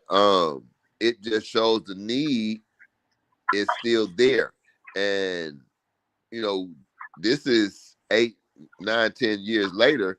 And I've been through shit, you know what I mean? I've almost lost my life behind this shit, trying to save other people. So I don't want to do violence prevention. Let everybody else do violence prevention. I know what I'm good at. I know how to organize. I know how to intervene, and I know how to talk to people, man. And I know how to listen. More than anything, I know how to listen effectively. So yeah, we're gonna do what we do. Tita said, pass that shit. Oh my God. Hey, once again, and this is the problem that we run into with this kind of concept, is because if I'm really going to be able to go into the community and speak to people who are involved in the streets in this kind of activity, the first thing they're gonna say is you fucking with them police. And I saw this with 414 Life early on, where a lot of brothers were saying, man, I ain't talking to them motherfuckers, they fucking with them police. But when the mayor says, well, we need more community involvement, then I would think, okay, well, why don't you make way to partner up with 414 and say these individuals, so especially so they ain't putting their ass on the line by themselves. You come out there and they see that police support you. But then once again, nobody's gonna talk to you. But hold on, KB. Hold on, KB. Now, we had an agreement through the mayor's office and the orders with the police that as long as we were not there when the police came, my ambassadors, they didn't have to speak to the police, right? Because they couldn't be put at risk. Mm. I mean, I don't see how you can intervene and we in also without involving the police. Hold on, but they were also allowed to come into the roll calls and talk to the police about how to approach people in those neighborhoods. So they were fucking with the police. They were fucking with the police, but they weren't the police. Right, but once again, you can't name one person that my ambassadors have called the police on. They didn't have to. I don't know your ambassadors. You're right about that. I don't know who your ambassadors are. They didn't have to though, because they were intervening before it got to that point. Okay. When it got to that point, listen. If it got to that point, it got to that point when we were out the neighborhood, man. Sounds real like talk. Man. Brenda Peters is saying the city should fund your program. Earl Henny said they don't want it. They don't want it to work. They're making money off of the killing of our people. Interesting. So can I ask you a question real quick, Sean? Yes, sir. And we just gonna play a scenario out. So the young man that ended up murdering the Milwaukee police. So say if one of your ambassadors or somebody knew one of your ambassadors and called you guys, how would you guys try to intervene in that situation when you see this man with a long rifle walking up and down the street angry? So first thing I'm gonna do, man, is find somebody I fuck with in that neighborhood. Call him, hey man, meet me on the block with your guys. I need to go talk to Youngin. And we going to holler at him. I mean, we gonna come. We ain't coming as no mugs. We ain't coming as no gangsters. You know what I mean? But we coming. Yes, sir. We coming. His involvement in this whole situation was secondary. This was actually a conflict between two girls of females, right? Yeah. I guess he was accused of cheating. Right. And then another individual who's also arrested, he came with a gun first. So the opposite group of girls said, okay, that's what you want to do. So then they called him, right? Yeah. So you would have had to have known whatever this back and forth was. You would have to know the root of it to intervene. But I feel like he was a what do they call it? X factor, because nobody's thinking this dude's gonna show up with a rifle walking down the street, right? See, but that's the thing, though, KB. No, see, you have to think like that, though. Okay, right? And you got to know the area that you in. Now, there are no teams over there of nobody, and we know that that's a Vice Lord hood, right? I didn't know that. Yeah. No, 25th and Garfield ain't no Vice Lord neighborhood. What? Nah. Going towards Brown, bro. Listen, all that's Brown and Vine. That was hold on. Yeah. Hold on. Cause I was born on Brown. My grandmama still got the house on 28th and Garfield, and I used to do some things with the Vice Lords, and they had a house on 25th and Garfield because my little guys had one on 24th. That was all Vice Lord hood. It may not be all Vice Lord hood now, but those Vice Lords still have families and shit over there. The Moffats still have families and shit over there, right? And you gotta involve those people that have that history, that have that respect, even though, man, I don't know the old motherfucker, but I know the family name, right? You get them people involved early, man. You go around and you talk to these people. You ain't got to be in the neighborhood every day as long as they know who the fuck you is. Is that the way it still works, though? I know that may have been the way it worked back in the days, but I don't know. Like, once again, this crime seems intentional and specific yet random, right? Like, because once again, we don't know what this young brother was on when he's on, because he showed up on one. And so I don't know that there's any individual at that point when it had gone there who would have been able to step out there. And if this is his MO, how he get down, I don't think it's safe for anybody to be confronting him about anything. You know what I'm saying? Like, listen, it's just a fun, it's like you said, though. It's like you said. It started with the females, right? Right. Now, say you got a group of females on the ground out there and they done built these relationships. One of them females gonna reach out, man. 9 times out of 10, one of them females gonna reach out because they don't want to see that shit happen. Okay. Right? They're gonna reach out to one of them. They gonna call the brothers. The brothers gonna call their contacts on in that neighborhood, whether it's folks, Vice Lord, whatever block it is, right? You know somebody knows somebody. I think even and like you get there before the shit get out of hand. I think what Sean's saying, I mean, to me, that's the most logical approach to begin with. You know what I'm saying? Because even if they don't know those people, it's still some kind of influence they have over that neighborhood.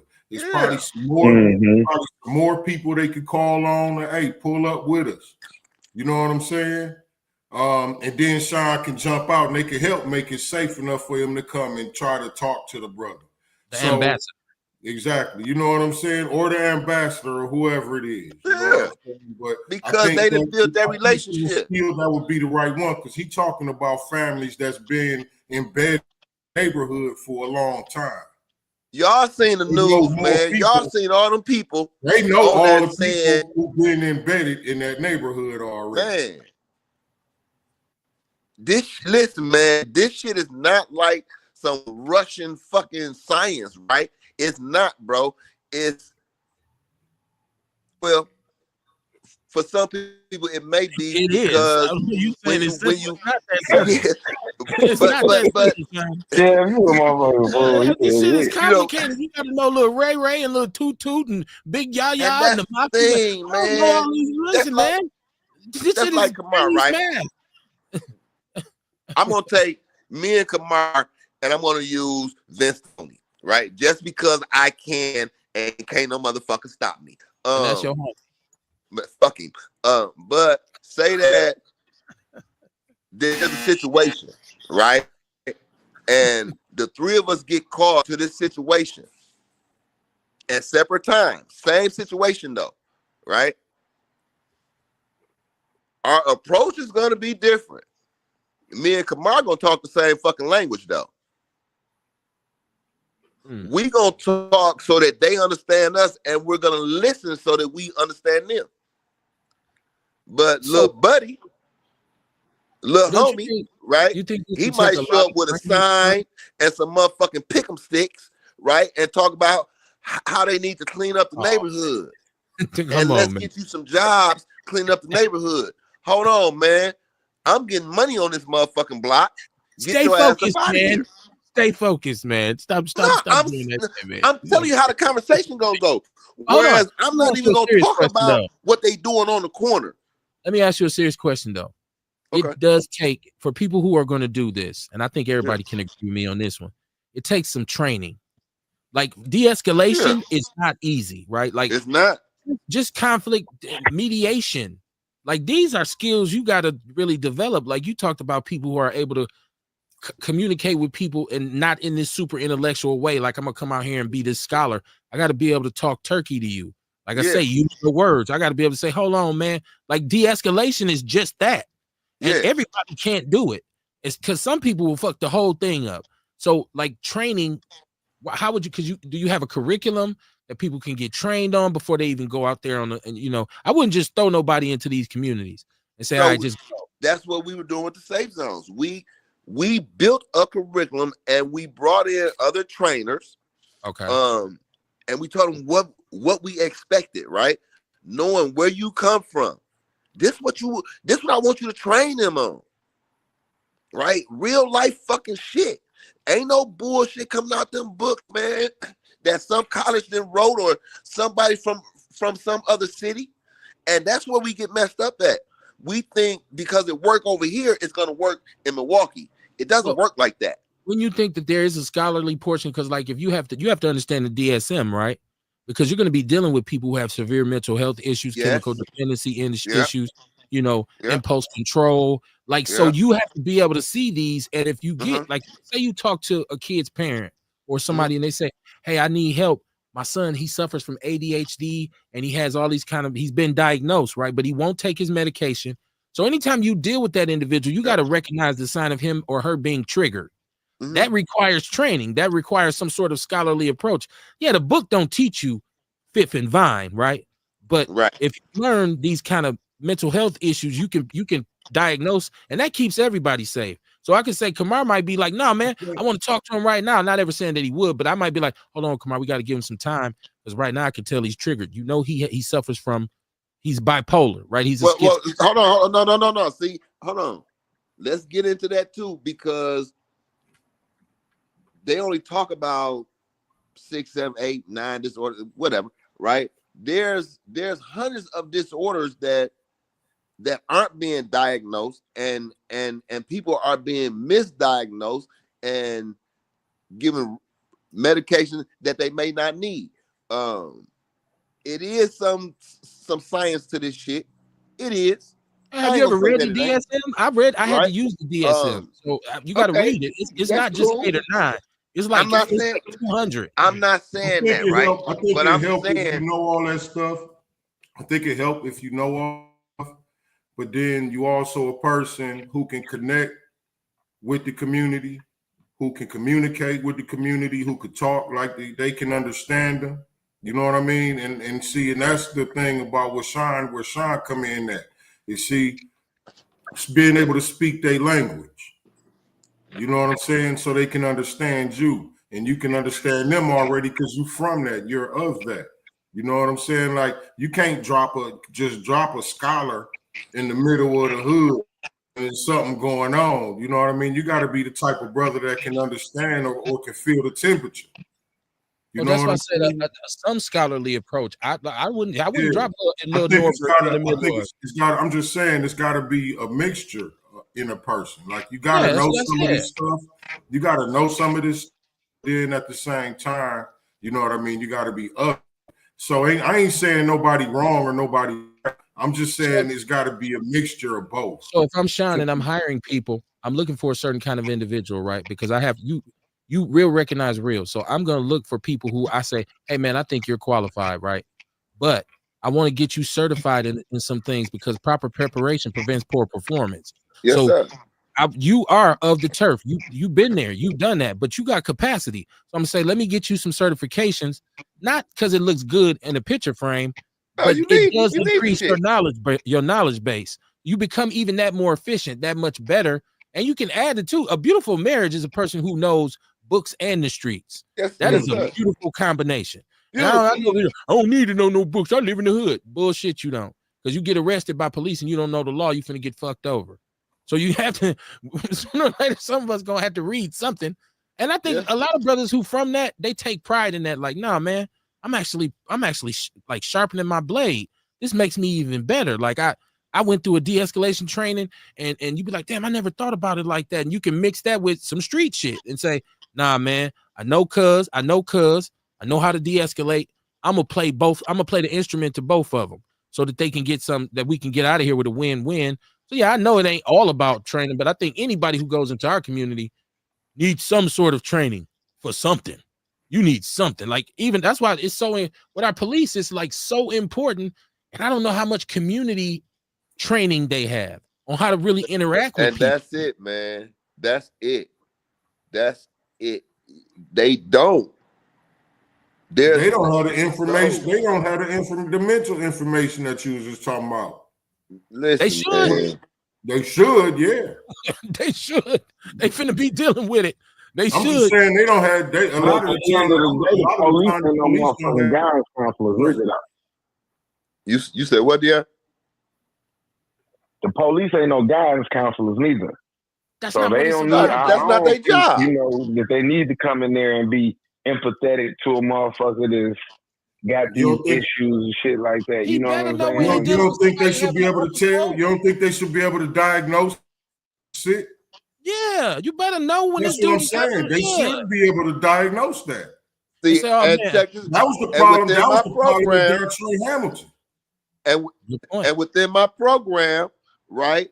The program offers to train police in psychological first aid because you got to know what you're dealing with when you first arrive on the scene.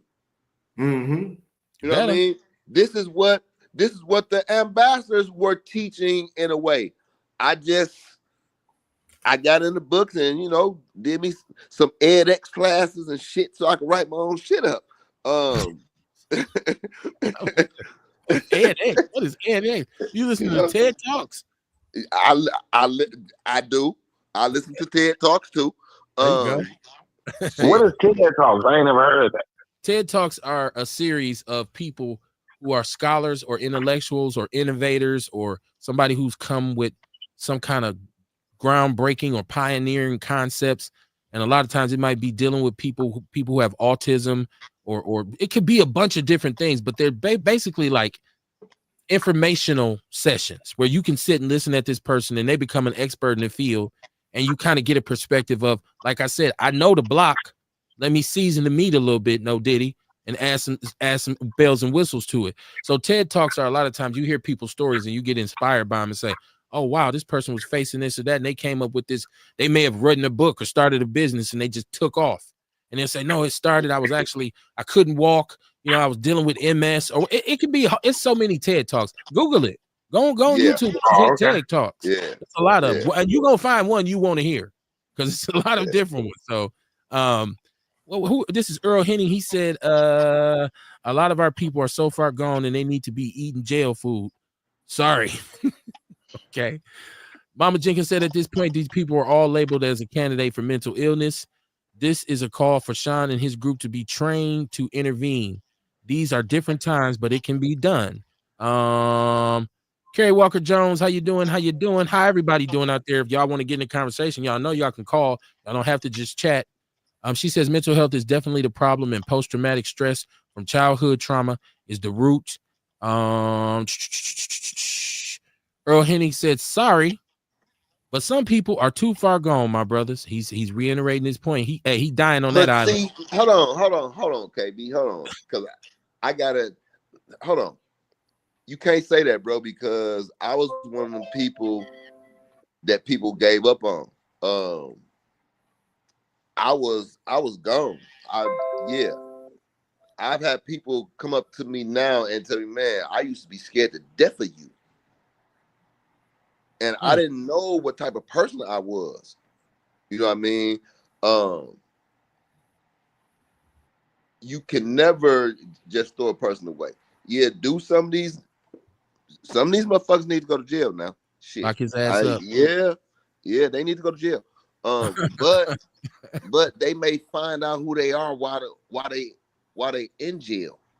Right. And they may come out and be the next Toby, Ed Henning, or the next Kamar, right? Ooh, there you go. You what never about me? know. Oh, I didn't go to jail. Never mind. You didn't go to jail. I'm a mall. Yeah, don't do that. Don't do that, Kev. Kev, shut your square ass up. You ain't never been behind the walls. You're right. Whatever. You're right. I take that one. I'm gonna wear that jacket. Yeah, I ain't throwing nobody away. You know what I mean? I wrote a book, man, where I identified 178 disorders that I had either experienced or caused others to endure at my behest, at my hand. So yeah, you can't throw yourself away, man. You can't throw somebody away. De-escalation can be used across the board. They're not guidance counselors, but it's not rocket science to jump right on someone instead of giving the person space to calm down. Kerry Walker says they have a CART team, but they are so unavailable they may as well be non-existent. Yeah, we used to deal with it was called MUT when I worked with adjudicated teenage felons, and a lot of them had these conditions, and that's why I had to work with the DSM, because I was the family worker / counselor. So I had to give them assessments, AODA assessments, and then I had to do the mental health diagnosis based on what their psychological, that report was, their profile was. So what she's saying is true. Like that they had what they call back then, it was mobile urgent treatment team. So if your kid or your whoever you were dealing with, they would have manic episodes, you could call the MUT team and they would come to your house. They bring a therapist, they bring a counselor, they bring some, to get the kid. And if need be, they would transport him or her to the mental health facility on Watertown Plank Road, which I think is closed now. But it was very hard to get them. Like I had parents who I'd say, okay, he's going to be home this weekend for a visit. If he has an episode, call MUT. And so sometimes they would call me, Mr. Barnes, y'all need to come get him. He's clowning. And I say, call MUT. I've called them 5-6 times. I've been leaving messages. They don't respond until Monday. This happened Saturday night. So she's right. It was not, maybe that's why there is no MUT now. I don't know if it's still in existence. Mama Jenkins said, I heard that most people are arrested between the ages of 14 and 25 cannot read their criminal complaint.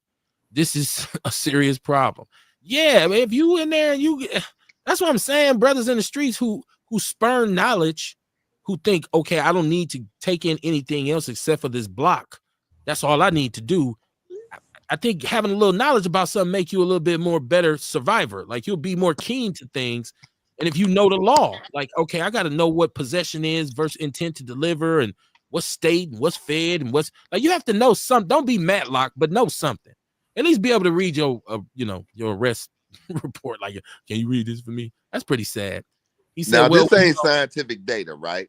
This ain't scientific data, but when we were in the streets passing out law literature, it was during a time when homicides dropped to 97 in the city. Okay. You know what I mean? When we were going through them blocks, enlightening and educating people, man, and we hit plenty blocks. We hit plenty motherfucking blocks, man, on this north side. And it was because we wanted people to know their power and what they could do and what people couldn't do to them. And I don't know what happened, man. I don't see nobody out passing out no literature, man, no law. And laws are changing constantly, man. Really, especially now. You know what? I think for a large part too, Sean, I think you have to even kind of, verify this.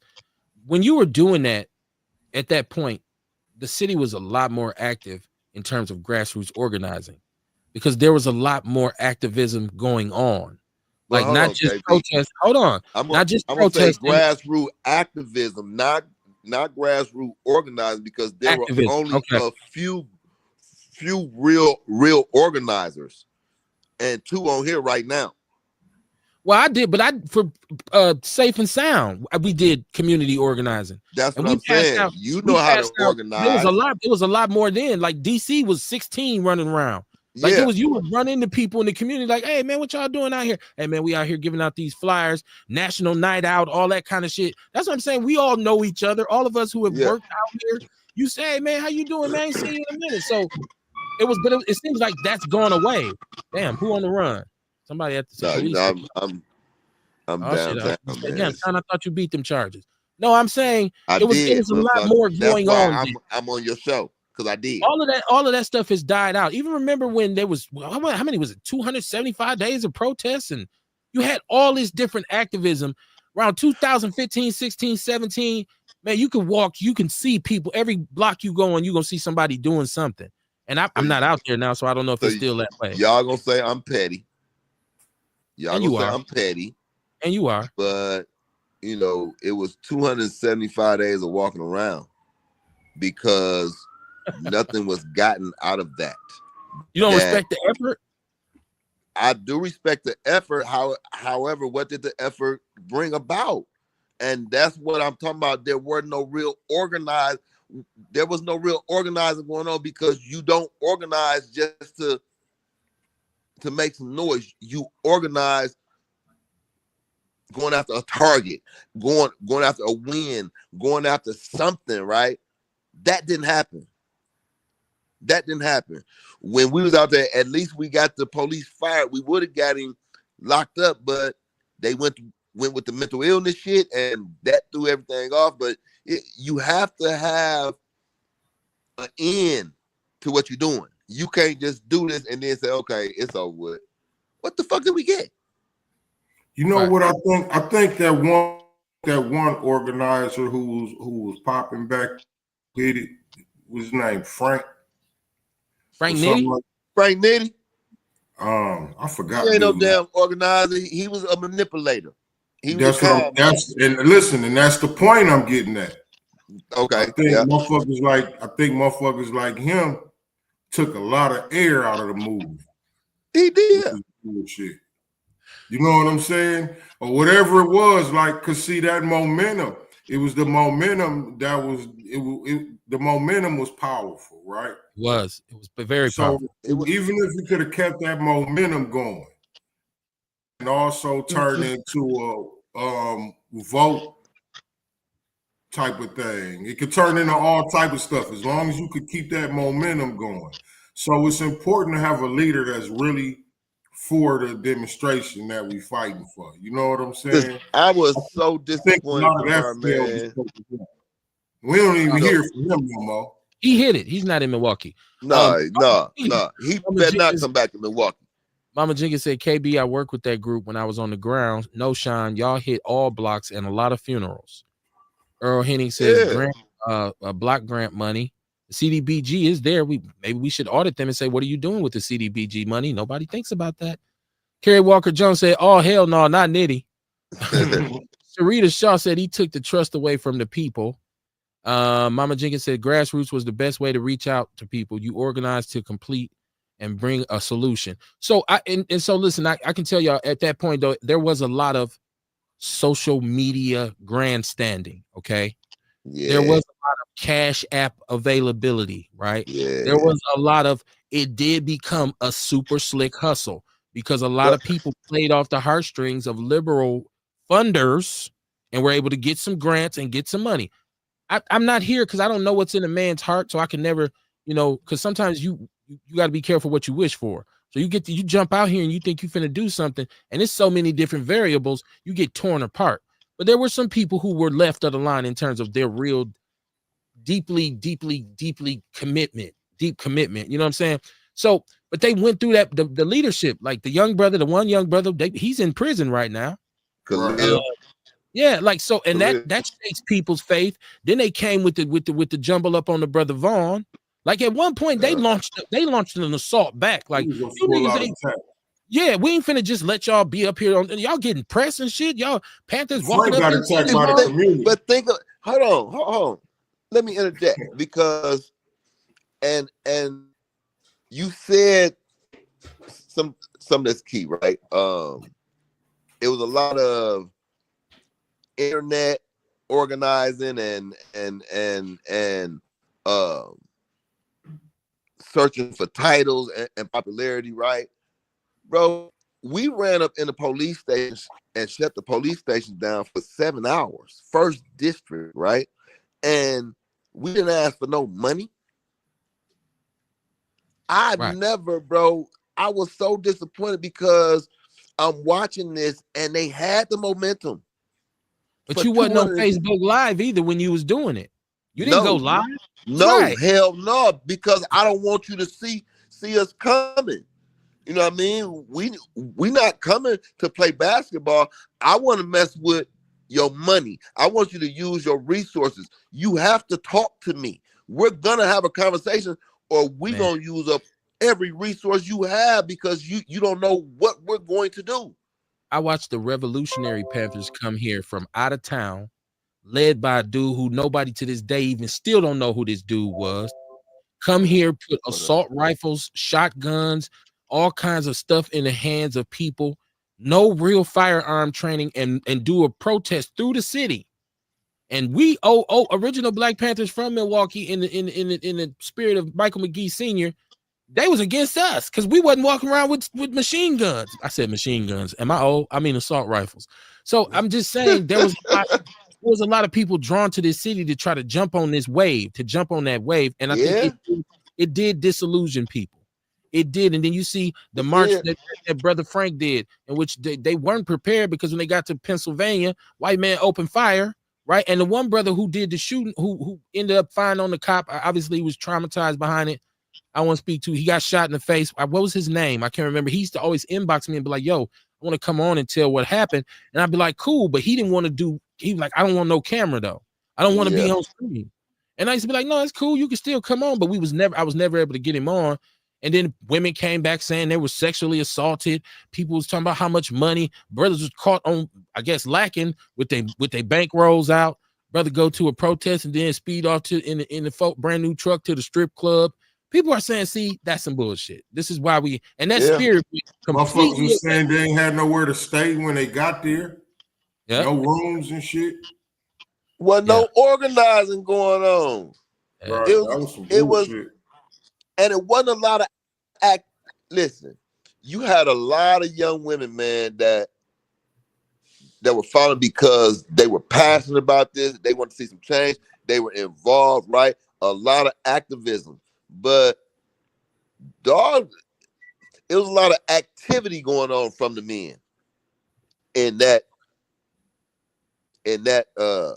movement, right? Oh, you know, I spoke to a lot of women. Kamar, we was flooded too. I don't know if you remember this, where we was like, it was so many women hitting me saying, yo, I want to come on the show. I want to talk about what he did. And my thing was, if it wasn't illegal, like if you don't have something to say, he raped me, he assaulted me, or he did something illegal that he shouldn't have been doing, misappropriating money, I'm not going to do gossip. I'm not going to do a relationship show. Because if it was just you and him was screwing and then you got mad because you found out he was screwing 2 other girls in the movement, that's not a crime. It's immorally wrong. It's morally wrong. And but it's not a crime. So I wasn't going to be messy like that. And so But it doesn't happen. It shouldn't happen. That's not supposed to happen, man. Just like, when there's no friends in the movement, which means there's no relationships formed in the movement. You married to the motherfucking movement, man. That's the priority. You know what I mean? Ain't no fucking going on, man. Ain't no fucking going on. Niggas be trying to get freaky out there on the yeah. We on a motherfucking. We have a mission. No, I don't man, stay focused, nigga. Stay focused. Well, but even in the original party, even in the Black Panther Party for self-defense, most of the tension and the biggest issues came because of the relationships that the brothers and sisters ended up having. They're together most of the time. They're living together. Like you thinking about what's my man name who I used to love so much until I found out he was a rapist, who wrote a Soul on Ice, Eldridge Cleaver. And his wife, he ended up marrying his wife. And she was like trying to take leadership of the party at one point. So it's always been Assata Shakur, all those sisters was Panthers. And they've written books talking about the sexism, the physical abuse. And so it's not like, we give Frank a bad name, but there's even some sisters who said they was raped like back then. And that's why we talking about it now. You have to shed light on this bullshit. Yeah. You know what I mean? I believe if you gonna be that dude, you got to live that dude life. You got to. The shit, your drawers gonna get aired out. You know what I mean? Dirty drawers, they gonna air them out. Somebody gonna get you. You know what I'm saying? I mean, Tupac Shakur is a product of that. His mom was a Panther. His dad was running with the Panthers. Men and women gonna figure it out, man. Somebody gonna be somewhere rubbing up on somebody. But that's what we said. It ain't right. It does happen. It does happen, but it ain't right. Maybe we had some ground rules in which if that's what you're gonna do, you could potentially be kicked out of the group. Like you have to, if you're gonna do this with this woman, be a grown man about it. Say no, we're a couple. Right. And then just so everybody know you ain't sneaking around and all. It has to be a way to do it because men and women would have to coexist. This is Sharita Shaw. She said he took the faith from the people, the trust away from the people. Mama Jenkins said, oh no, I already read that one, y'all. My bad. I'm remedial. She said, that's the name, Sharita. I want to keep saying his name. Said not on Facebook, pinning your Cash App. My Cash App is right there if y'all want to donate. But I mean, I don't do the show. Like people say, why don't you do YouTube and get super chats? So super chat on YouTube, you have to give money to make a comment. That's not my interest that's not where it lies. Right. And so and then people have Patreons and we could go that route. Like I could keep this, I could increase the size of this Cash App and it'd be huge and everywhere hit Cash App hit. Thank God that I don't have to do that. That this doesn't pay my bills. I don't do this so I can get money, right? Like I have a whole real life career. Now, if you want to donate, though, there is a Cash App on the screen. There's nothing wrong with that. Compensation is motivation. Like I listen, man. The teamwork. I'm gonna donate some lyrics on here. Well, the Cash App don't take when lyrics. the Outlaw gear coming back out, man? You bullshitting with the shirts. My negotiations with my business partner have broken down at this point. So I don't actually know. I would have to like go back to the bargaining table. I don't know what the delay is. I don't know if it's the tariffs or it's a manufacturing. It could be the tariffs. Yeah, it could be. Right. I have to go back to my business partner and figure out what we're doing with it. Because we got a month left. I could probably get everybody some t-shirts by the end of July, August. But I'll see. Mama Jenkins said that's what happened. It got to be about money. Carrie Walker Jones said that's what's wrong with a lot of so-called activists. They give a need of fame, notoriety, and money. They depleted the trust. Let me see. Sharita Shaw, she says they treated the revolution as a hustle and got paid. Carrie Walker Jones said I lost a lot of acquaintances because I told them the Pied Piper had their ass. And that's why you'll never call me or hear me calling myself an activist. I am not an activist. I do not do what activists do. I am led by the desires of activists. I listen to the activists and come up with a plan so that they can be successful. That's what the fuck I do. I don't do that bullshit that them other niggas do. And that's don't rain on that I was parade. so mad when I was Sean, on some the people run might just because be I coming couldn't into get the involved. movement though. What? They might just be new coming into the movement. So your way in a lot of times is just to start to get No, involved. but see, man, these was cats that was around me, that was with me. That first movement we did behind Dontre, right? And the safe zones. And I'm watching this shit from New Orleans, man, and I'm just like, what the fuck is it? What are they doing? I was lost, bro. I'm still so confused. Yeah, Mama Jenkins in the chat room. She said she got burned out. It was all about becoming a star and not about the issues. Kamar speaks the truth. I think when my group, when we got this county resolution passed to establish the community restoration centers in the parks and use the pavilions in the parks, which taxpayers pay for, and they're very seldom utilized, and in underserved areas to establish social service hubs. So you wouldn't have to get on the bus and go all the way here or there. You can go to this one centralized hub and they'd have a representative from a bunch of different social services organizations, as well as a food bank and a clothing bank, and it would serve the community, right? And we got it passed. They signed it into law, and I thought, okay, this is what's up, man. And that's why I said in the beginning, where those were, because the people who didn't like us or had something against us, they refused to even support that. They wouldn't even say, okay, let's roll with that. That's a good idea. Because they didn't like, they weren't friends. We weren't friends.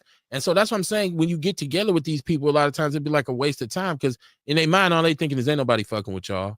But if somebody else had the idea, I guess it would have been all good. I mean, I know, and shout out to my sister, Lena Taylor.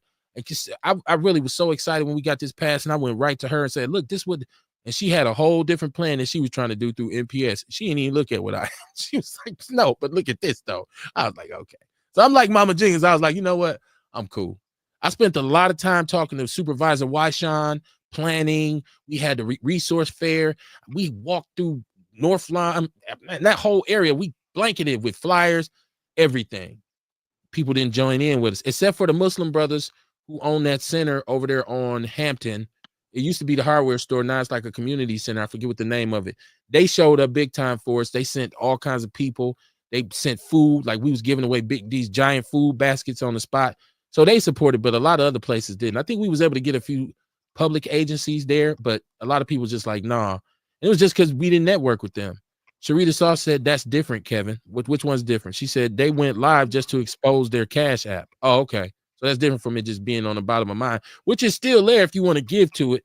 I'm just saying, like, we don't do this for that, but Right. I'm just saying, we appreciate the kind that jingle, but we love the kind that fold, right? Ain't that what the pastor used to say? Mariah Johnson, how you doing, cuz? How you doing? How you doing? How you doing? Peace and love What to my up, family? Vince Tony in the chat room. What up, Outlaws? What up, Vince? What's going on, man? I'm glad you're on the line, Vince. I'm glad you're on the line. Earl Henning said, what is we gonna do? I don't know, man. You know, that's tough, man. That's the $1 million question. Somebody must have Candyman him. No, because he don't know, because you didn't say his name. So I mean, I would hope that, you know, it ain't like Vaughn. If you say Vaughn name, Vaughn gonna show up in the chat room. Like they said, yeah, Vaughn coming. I'm like, whoa, who called him? Like, not that you gotta, you know, mince your words, but it's like, are you just looking for something? I'm talking about the people who would call him. I'm like, oh, they talking about you. Ain't got nothing bad to say about him. They've never caught us like we had said some shady shit. Oh, except for the one time when Courtney said, and that was an ugly show. I don't know if y'all remember that one. Kamar, you laughing, so I know you remember. It's like, oh no, I do, but I ain't got nothing to say about it, man. I was a spectator on that one too, right? Oh, the messages I got from that show, people was like, dog. I'm like, hey man, I was cringing when she was saying it. I was like, she must not know. He's coming. He said his name. You better be ready to stand on it. That shit was crazy. He hit the line like, yeah, I want to talk to the young lady who just, she's like, Rita Shaw's laughing. Mama Jenkins said, just get those t-shirts. I've waited a long time. Mama Jenkins, you have waited. And Mama Jenkins bought hoodies from me, everything. It's been a bunch of people who said, Kev, where's my t-shirt? I just got, you know, hey, man, like I said. Kev be fucking around. That's what be going on. Man, I can't tell you my whole story, man. I don't want to get in no trouble on this show, man. I know, really, I just got to get together with my wife, man. And so she can make the shirts. It's not like she don't got a real job too, though. So it's not like I can say, go make me 40 shirts. She like, niggas, you serious? I got a whole real career. So like, yeah, but we'll get it. I'm gonna see if we can get something together for the summer. What them young folks call it. I told you I passed the what's your name, didn't I? You did tell us that. Yes, sir. I'm just woo. Before we get off of here, I want to talk about this because this is something else that I seen, and then we can get out of here. Earl Henning said Tony Mills can get you right. Yeah, if I did that, I don't know. I probably had to sleep on the couch, and I ain't never slept on the couch ever. But it's machinery and shit in my basement. If I did that, it'd be like, oh, so you went and got. You know how that is, Kamar. You got to wait, man. You can't. I wish I would come here now and be like, yeah, I was. Oh, really? Oh, okay. When you get one of them, oh, that's what you own now? That's what we own? It's like, oh, shit. Man, motherfucker made French fries and burgers. Ain't no burger for me. Like, y'all ain't leave me no fries.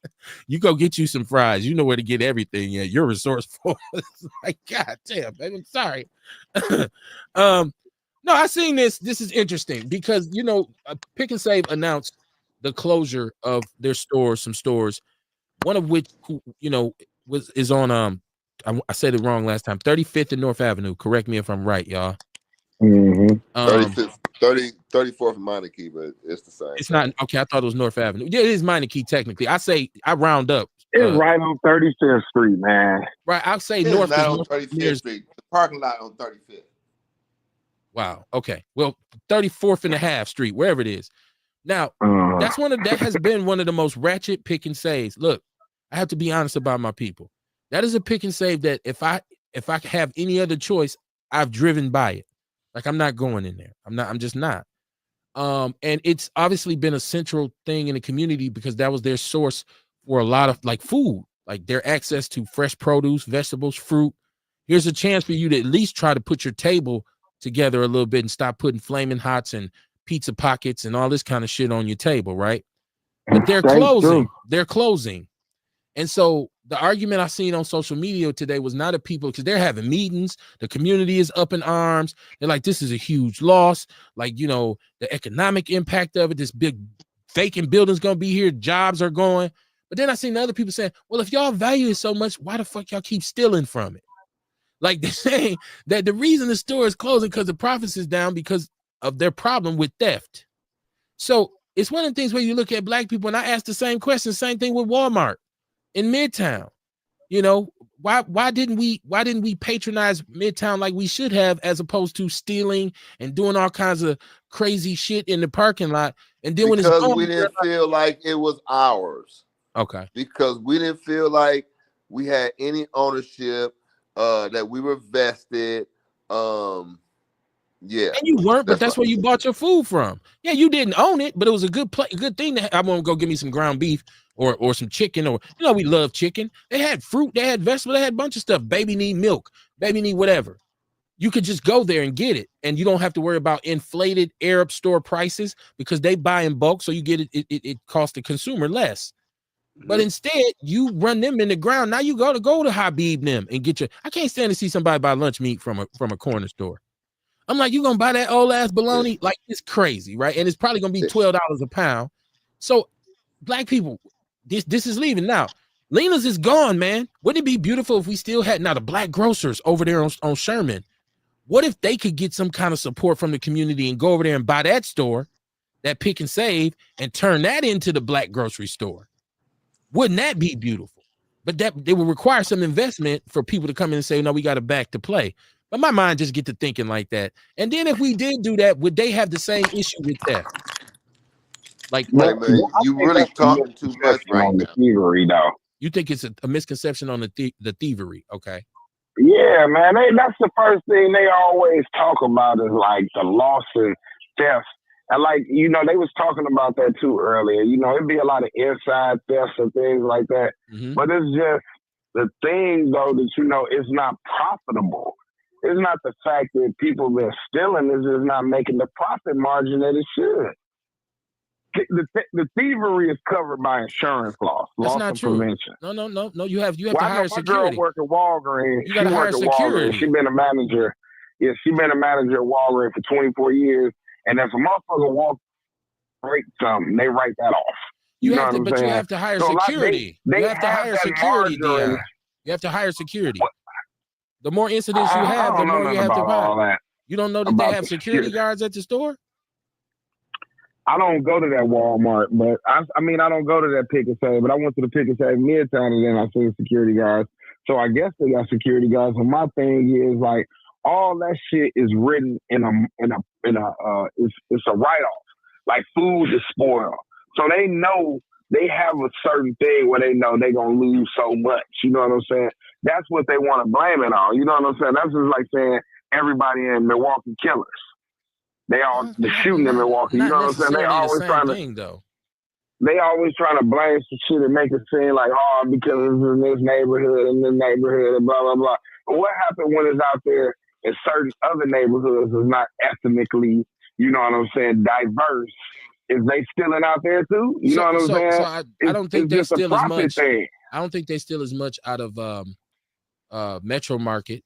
That's in Brookfield. I don't think they have as more. I'm not saying they don't steal. I'm saying I don't think they have as big a problem with theft as the Pick and Save did. Well, they're not experiencing poverty like we are either. I ain't saying the reason. I just said this is my. I'm guessing too. I'm sure poverty plays a role in it. But the facts is the facts. The bottom line is the bottom line. If I buy so many pounds of something, there's a projected profit on that. It's called a profit margin. If half of it, now some of it may spoil, that's figured in.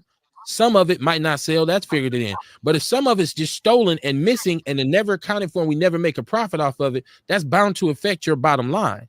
You're going to say, damn, man, we got to buy. So now we got to buy more to reach a certain profit margin. So business is like that. Business can be complicated. Why do you think they would make it up? You think it's just racist? They're like, we move and Pick and Save because we don't like black people? I ain't hear them say nothing about it was stealing. But that's always the discussion with Walmart and it's the discussion that people in the community have about this business don't close unless they ain't making no money. You know what I'm saying? Or they lose. I said businesses don't close unless they losing money. That's what's the purpose of closing. You know what I'm saying? And you think about how can businesses be losing money? You know what I'm saying? Well, you got to look at the business, but those like Pick and Save, Pick and Save in a lot of these neighborhoods, I don't know about a lot of them because I don't know all the Pick and Saves, but I know that one on North Avenue is fucking filthy. It's nasty. You know what I'm saying? So a lot of people ain't going to that one. And then you got the people that's in that community, they stealing shit. Yeah. And the incidents that happen in the parking lot, you got to account for that with more security. So your security, you might have to pay more in security than another store. So it makes you less profitable. So when they say we got to close some shit, yours goes first. And that's I'm no business expert, but it just seems like that's what it is. Let me see. This is Earl. He's talking about that building. Mama Jenkins actually said some Asians want to buy it. She said, yeah, that's what I heard too. Did you hear that the Asians want to buy that store? You know how they developed the old Kohl's on Hampton. They got the whole setup. Yeah, the Arabs got Century now because the Century up here by my house used to be white owned and it's Arab owned now. So the Arabs and the Asians. Oh yeah, the Hmongs got the old Kohl's department store up here on Appleton, and that's a Hmong grocery store. So it's. He said 15 people with $10,000 can open a new store here. Man, can you get 15? Why won't somebody go to some of them bucks and say, y'all want to invest in something? You're finna open this black grocery store. You young millionaires. And the first thing a person gonna be like, them niggas too high. Well, you can't have it both ways. You're gonna have to make up your mind. Either shit or get off the pot, right? Like because one thing you ain't gonna do is you ain't gonna keep hearing complaints. I put the shit here, use it or not. Right? Or just keep it moving. Mama Jenkins said we need a store like the Alabama store Remember that store? It was that on Villard, like the old school where you can go in there and buy all the Southern, the meat and all that kind of stuff. I think he was from Alabama. I think the brother died. I went in there. I went in there a couple times and got ribs to barbecue. Let me see, who else is this? Who is this? I was like Bill the Butcher. Bill the Butcher is where my dad always went on. I believe that's North Avenue, and always got his barbecue meat when we was getting ready to grill. And I think that's Airborne now. So it's like, damn. And Stark Groceries is just spreading. Now they're about to take this old auto parts store on Villard. I'm sorry, on Tatonia, Hampton and Tatonia. That's about to be another Starks. There's one further up Hampton. There's one on Atkinson. There's one on Hampton and Fond du Lac. Tatonia. I'm trying to think. Hampton and Tatonia. Yeah, right. Oh, that's across the street where the Family Dollar was, where the little boy set it on fire. Well, no, because this was Cole. No, Hampton and Tatonia is where Cole's used to be on the corner, and it used to be a Burger King along. I don't know if you were here then, but then it became an auto parts store. It was an auto parts store forever. Yeah, I know where the Hampton and Tatonia. It used to be a Family Dollar right there across the street from the auto parts store. Little boy set it on fire. Maybe five, that was years after ago. all the other stuff. Then it burned down. I thought the kids burnt that Family Dollar down that's further up Hampton. On like Fifth. They burnt that one too. God damn, y'all get y'all kids, whoop their ass or something. Yeah, that little boy, and they never put one back up in there. Mariah said, like, she said, I believe our stores suffer from inside theft as well as outside. Yeah, well, you know, it's some boosters out here. Vince said business 101. Earl Henning said a grocery store meat department makes about $90,000 a day. And then what's your overhead? Because you got to keep constant refrigeration. Your electric bill got to be many, and you got to pay for a service to get rid of the meat and the fat and all that. Because I think that's what Lena's didn't do at the old Coles on Capitol. That's why it always smelled like ass when you went in there. I think there's a service. They had a mouse in their shit. That was on North Avenue where they put. That was on Capitol. On Capitol, we went in there as the Panthers and found a bunch of expired meat. The one I seen, the rat I seen was at the Lena's that was on North Avenue, where they had it on Facebook and he was just crawling in the meat counter. I know, but like I said, when we went in there and it was supposed to be Gauss, Lena's had sold it. It was supposed to be Gauss, and we went in there and got rotten meat and showed them up for that. That shit went viral, and black people was mad at us. Sharita Shaw said Kamar, so therefore it is a double loss. I think Kamar's back. Let me bring him back in. Kerry Walker Jones said Lena's on Tatonia is Indian. There is no more Lena's now. They're gone. Like they're doing the dedication now, talking about how it started and how their brother started it, who's the first black car salesman here. And at one point they had up to 7 stores. But I think they had tried to partner with Piggly Wiggly. So the last one was on East Capitol, and they had the bomb soul food. It might took a long time, but man, me and my wife met up there for lunch a couple times, man. I'm talking about they had the whole joint, peas, beans, collard greens. Man, which one? It was on East Capitol. It didn't last that long. Oh, yeah. It was all right. I ain't gonna say, because they dressed in was motherfucking stovetop stuff. I didn't get no dressing from there. We went up there and got like chicken and collard greens, and you know, this when we used to make our little lunch rendezvous and meet up in the day and call ourselves on a date, right? Like, go get some soul food, baby. In my Barry White voice. Mariah Johnson said, yes, the Southern store was on Villard. She said, yes, the old Pill and Puff. Well, dang, Pill and Puff, man, I ain't heard that. Where is that at? Pill and Puff. I think she's talking about the dollar store that was on Hampton. There must have been a Pill and Puff over there. It was a bunch of businesses back in the days. Mama Jenkins said that was Cole's before that. Right. The store that Dion is saying got burned down. When I was young, that was Cole's food store. And Cole's was on Capitol. Cole's was on Silver Spring. Cole's food store was everywhere. Then they was like, we out. And then that was it. It was like, dang, what happened? Mama Kerry Walker Jones said, no, Bill the Butcher is his daughter Toya, I think. Okay. I went in there and I thought I seen Arabs. My sister. I thought Bill the Butcher was owned by Arabs now. But I mean, our point is that the need for see, that's what I'm saying with economic stimulation. And this is just me being a dreamer, I guess. I feel like since Cavalier, Mayor Lil Buddy, want to do something about crime, start attacking poverty. Like, it's fine to have all these programs set up, because what you're doing is now I'm just going to police the poor instead of trying to prevent people from being as poor. So I feel like the city should invest in that and buy that building and market it as a startup opportunity for, hey, it worked for the Sherman Phoenix. It worked for what's that? The North Avenue Marketplace. I think that went out of business, though. That might be a bad example. That might have been a bad one, Kamar. My bad. But there's so much that building could be used for in terms of, hey, you can turn it into a market like you got downtown. Put a bunch of black garden, minority-owned, vegetable stands. They can sell all over the winter. If somebody do eggs, put them a little booth over there. It's just like it shouldn't be consumed and bought up by Indians or people who are or Chinese people, Asian people who are not in our community. That ain't gonna come to that community with no kind of assistance in mind. They're like, no, I'm a businessman. I'm not coming over here to do nothing positive for this area. I'm coming over here to get my bread and get back to Mequon and send my kids to Marquette. So there needs to be provisions made so that our turf can remain our turf. At least give us a chance. But how many people out there would be willing to support that brother and sister who got that grocery store and say, hey, y'all, why don't y'all get some investors? Let's do the business right, and y'all get that Pick and Save building. I would drive down there. I would drive to that store and say, dude, this is beautiful. And I would go in there and shop. I might regret it after I came out of there and I got beat up in the parking lot. But I think a lot of people would show up down there like, no, this is black owned now. Oh man, we're gonna come here and shop. So I don't know, it's wishful thinking. I just want to see economic empowerment. Everybody keep talking about what we gonna do about the crime. What we gonna do about the crime? Maybe we can start cutting down on the poverty some, or at least battling. But we can have all the black grocery stores and all what. That's still not gonna stop crime. I didn't say it would. That's what, but it's gonna create jobs.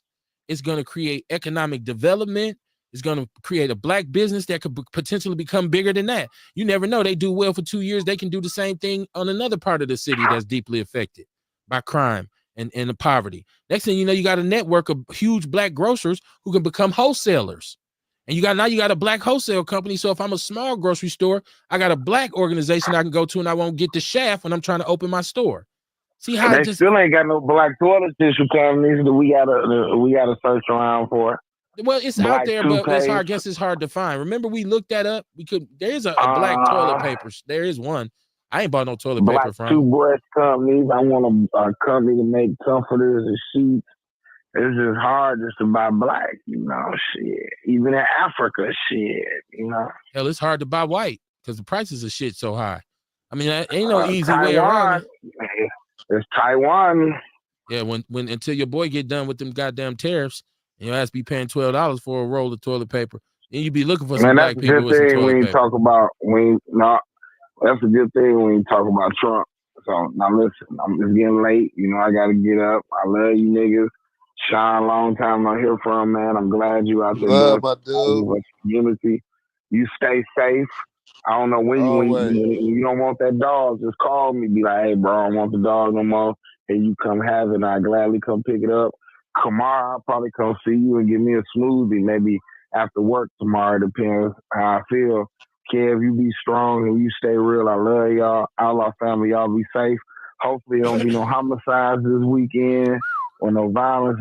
Did you talk about the kid that shot his daddy? Did you ever talk about that? We talked about it when it first happened, but since the development, everything has come out, I haven't discussed it because now you find out that I guess his dad they making it seem like he was an abuser and that he was actually, pounding on moms or, and was beating the boy. And said, yeah, I did see that though on The Wire today. I didn't, we didn't really discuss it on the show because we just kind of got sidebar because I wanted to bring Sean on to talk about what he was doing. So I put a lot of stuff in my talking points. I didn't talk about it. We get back to it next week. We get back to it Monday. All right, I'm gone. Right, hopefully Monday you will be on here, man. I'm gone, man. Y'all be smooth. Love, bro. All right, peace. Yes, sir. Yeah, we'll be on Monday for sure, y'all. I mean, it's sometimes I gotta take a break to recharge and refresh. So if I take a night off, then I'm usually gonna come back. You know what I'm saying? Because sometimes the internet make me sick sometimes, man. I don't know if you've ever gotten tired of social media. Like I've sat sometimes and I'm tired of looking at goddamn Facebook. Like I just be like, I want to be internet free tonight. So on those nights, I'd be like, I'm not gonna even do a show because I don't want to feel like dealing with it. Because sometimes I look at people posting, I look at what they arguing about and all this kind of stuff, and I'd be like, man, this is just stupid. I don't even want to. I'm disgusted. I don't even want to come on tonight. But tonight wasn't a night like that, and Monday won't be a night like that. Kamar, did I ask you how your felony expungement went last week at your event? Because you had an event last week. I know Monday. I think we did talk about it Monday, didn't we? You muted. I was saying it went dope. You know, Ticey was there. She held it down with Doyle. I was at the other event down at the Fondy Market. So I was down at the Fondy Market and she was holding it down at the store. Two at the same damn time. Right. Teamwork make the dream work, right? Definitely. Get y'all some walkie-talkies. Big Daddy the little mama over and out. Oh, she don't want that. She don't want that. I'll be in her ear. You got to stay on the mind, player. You got to stay on the mind. What you doing? Nigga, I'm standing. What you wearing? I'm down here. I ain't got time for that. Let me see if I can bring Sean back in so we can get his last word. That's dope though, man. That's dope. Sean, now I talked about the pledge. I'd like to know more about it. Like I said, I don't jump foot first and feet first in anything. I'm very hesitant to I'll send you a copy. My wagon to most people's wagon train. And I have reached out to people in the city for just, hey man, let's, brothers, no, I gotta be about me. I'm the one. I'm that dude. So I don't even waste my time a lot of times, but I rock with you. So I want to take a look at your pledge and talk about a little bit more about, because you ain't giving up all your, I know when somebody withholding information from me. So I guess you waiting to break that on WNOV or something. Like, no, I gotta be on Sherman Hughes if I'm gonna talk about that, right? Whatever. No, man, I learned last time, we took a picture in the park. Amp, Tojo, some men, right? Who had been through some shit, who could get out on these streets. And it's only a couple of us still out here standing. Okay. You know what I mean? And they done everything within their power to not fund some of these brothers. So, I don't want to make no more enemies. You know what I mean? I ain't gotta have a bunch of allies. As long as the ones I have are real with the shit, then we can walk that shit out. I'm gonna share what I have with who I'm supposed to share with. You know what I mean? I don't want to share it on nobody's show for real, KB. Because but that's selfish, tell you. Well, I mean, okay, I'm gonna be selfish. Right. Maybe you I get no more links. a long time ago. Maybe we need to all be a little bit more selfish. Yeah, I'm gonna stick with the selfishness.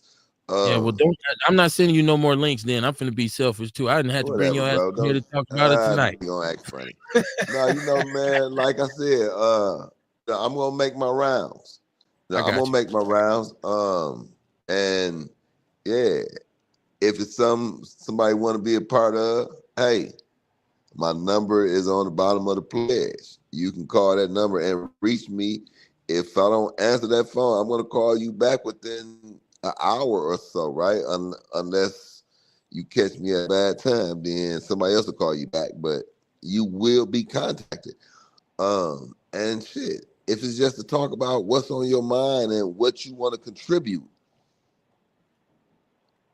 Everybody, like I said, man, I don't want to be the leader or the head activist, right? I just want to organize the shit because I know I can see an end to this shit so that I can do something else. If I can get it started, then I can move on to organizing something else. Yeah, so for everybody listening, fuck with your boy. You know what I mean? Fuck with your boy. Unless he stop messing with Outlaw Radio, then we just gonna ostracize him. And I heard everybody, talk about the funding and all of that. I went through that. I got a real bad taste in my mouth from this shit. It's a grind. I'll help somebody else get some funding, right? If I do anything, it's gonna be life preservation, and I'll do some training. I can be contracted to train. I have my own company, a consultation company. I don't want to be on the ground no more, KB. I don't trust that part of the ground, right? I walk the streets in any neighborhood, and I'm good. It's certain peaceful people I'm not walking nowhere with because I might end up dead. Point I don't trust taken. It's a very dangerous game. Listen, I just going into this. I hope y'all. I say this. I'm not a Democrat. I'm not a Republican, but I'm telling you right now, in midterms, I don't give a fuck who is running. I am going to vote an all Democratic ticket. Bullshit ain't nothing. Listen, I'm for real. And once again, it's not that I love Democrats. It's not that I'm so like, you know, they like black people. Something must be done to stop this president and the Republicans. Yeah. You see now there are a lot of cowardly Republicans who are betraying their own constituents and going along to get along with Trump on all of his madness and all of his foolery. Okay, they must be punished. They must be exposed and removed from office. I'm going to be, and we don't really like to do politics on Outlaw Radio because I don't believe in partisan politics. But towards these midterms, I'm going to be pumping candidates. I'm going to be trying to get interviews. I want us to go to the booth and get down on these fools, man. Because this dude, and the latest shit of this cover up with Epstein, and he didn't have a client list. And what was he convicted of? Why was he in jail? What evidence did they have? Why is Ghislaine Maxwell sitting in a prison cell right now? If he committed no crime, well, there's no list and there's no conspiracy in his murder because Trump's name was on the list. You have so many pictures of him and Trump together. I knew him, but yeah, I never went to his island. You are a fucking liar. You have been to his island. You got a picture with a 12-year-old girl on your lap, bruh. Come on, man. And people say, oh, no, well, you know, well. And then he went off on a reporter like, yeah, are you still talking about Epstein? Yeah, motherfucker, because you promised freedom of information. We was going to know who killed Martin Luther King, who's going to kill JFK. We don't know sheep shit from Wild Honey about no more than we did at first from none of that. It's just the latest in the long line of promises that you just threw out there. And we knew you was lying. But for some reason, other people thought that you was telling the truth, right? And then we knew when you was telling the truth and they thought you was lying. Like Latinos, you still voted for him. Even though he told y'all he was going to start deporting people. And we said he ain't lying. And y'all said, oh, he just bullshitting. It's a mix-up. I'm just saying my message is going to be, let's get ready for midterms. Let's get ready for midterm elections. We got to change the balance and for our representation. Or we going to, man, 4 years of this, it's going to be some shit, man. I'm looking at it now like, God damn, what you win in the Supreme Court. You got all these people, high power, rich people are realizing, oh no, he's really going to help us. So yeah, they with it. And the poor people are going to continue to suffer. I'm just saying, let's get ready. I know y'all don't want to do it. You know what they say, the friend of my enemy is my enemy, right? Like, so we're his enemy, despite what a lot of black people feel like. If you're poor, it ain't just you being black. If you're poor, you're his enemy. He don't give a shit about you. And a lot of poor people who want to support him, I'm here to tell you, you ain't in the right tax bracket to support him because nothing he's doing is going to benefit you. I normally don't do political rants, but I feel like I had to get that off my chest. We got a lot more stuff to talk about next week. If you know anybody who got something positive going on, man, or if you just got something you want to do or you want to push, please come on the show. Y'all got a business y'all want to promote, sponsorships. Look, I got a whole background that could have your business logos. We can have it on the screen. We can have it streaming along with my Cash App right there, just in case y'all feel like y'all might want to donate. I'm just saying, right? The moral of this story is be the change you want to see, man. We can talk about a lot of shit. We can come up with all kinds of ideas and hypotheses. But if we're not doing it, if we're not living what we're preaching, then we're just frauds, right? So whenever we start to say, well, what can we do in this community? What can we do? We have to be the change we want to see. Because if your criticism of the community outweighs your contribution, you, my friend, are part of the problem. Peace and love, man. Real OGs, hit up Kamar for the real OG joints. I meant to get you a real OG moment again tonight, Kamar. We'll get to that on Monday. Have you something prepared? We want to get you some real OG moments on the show, man. Y'all be easy, man. Take it easy over this weekend, man. Keep your head on the swivel. Peace and love. For sure. Peace.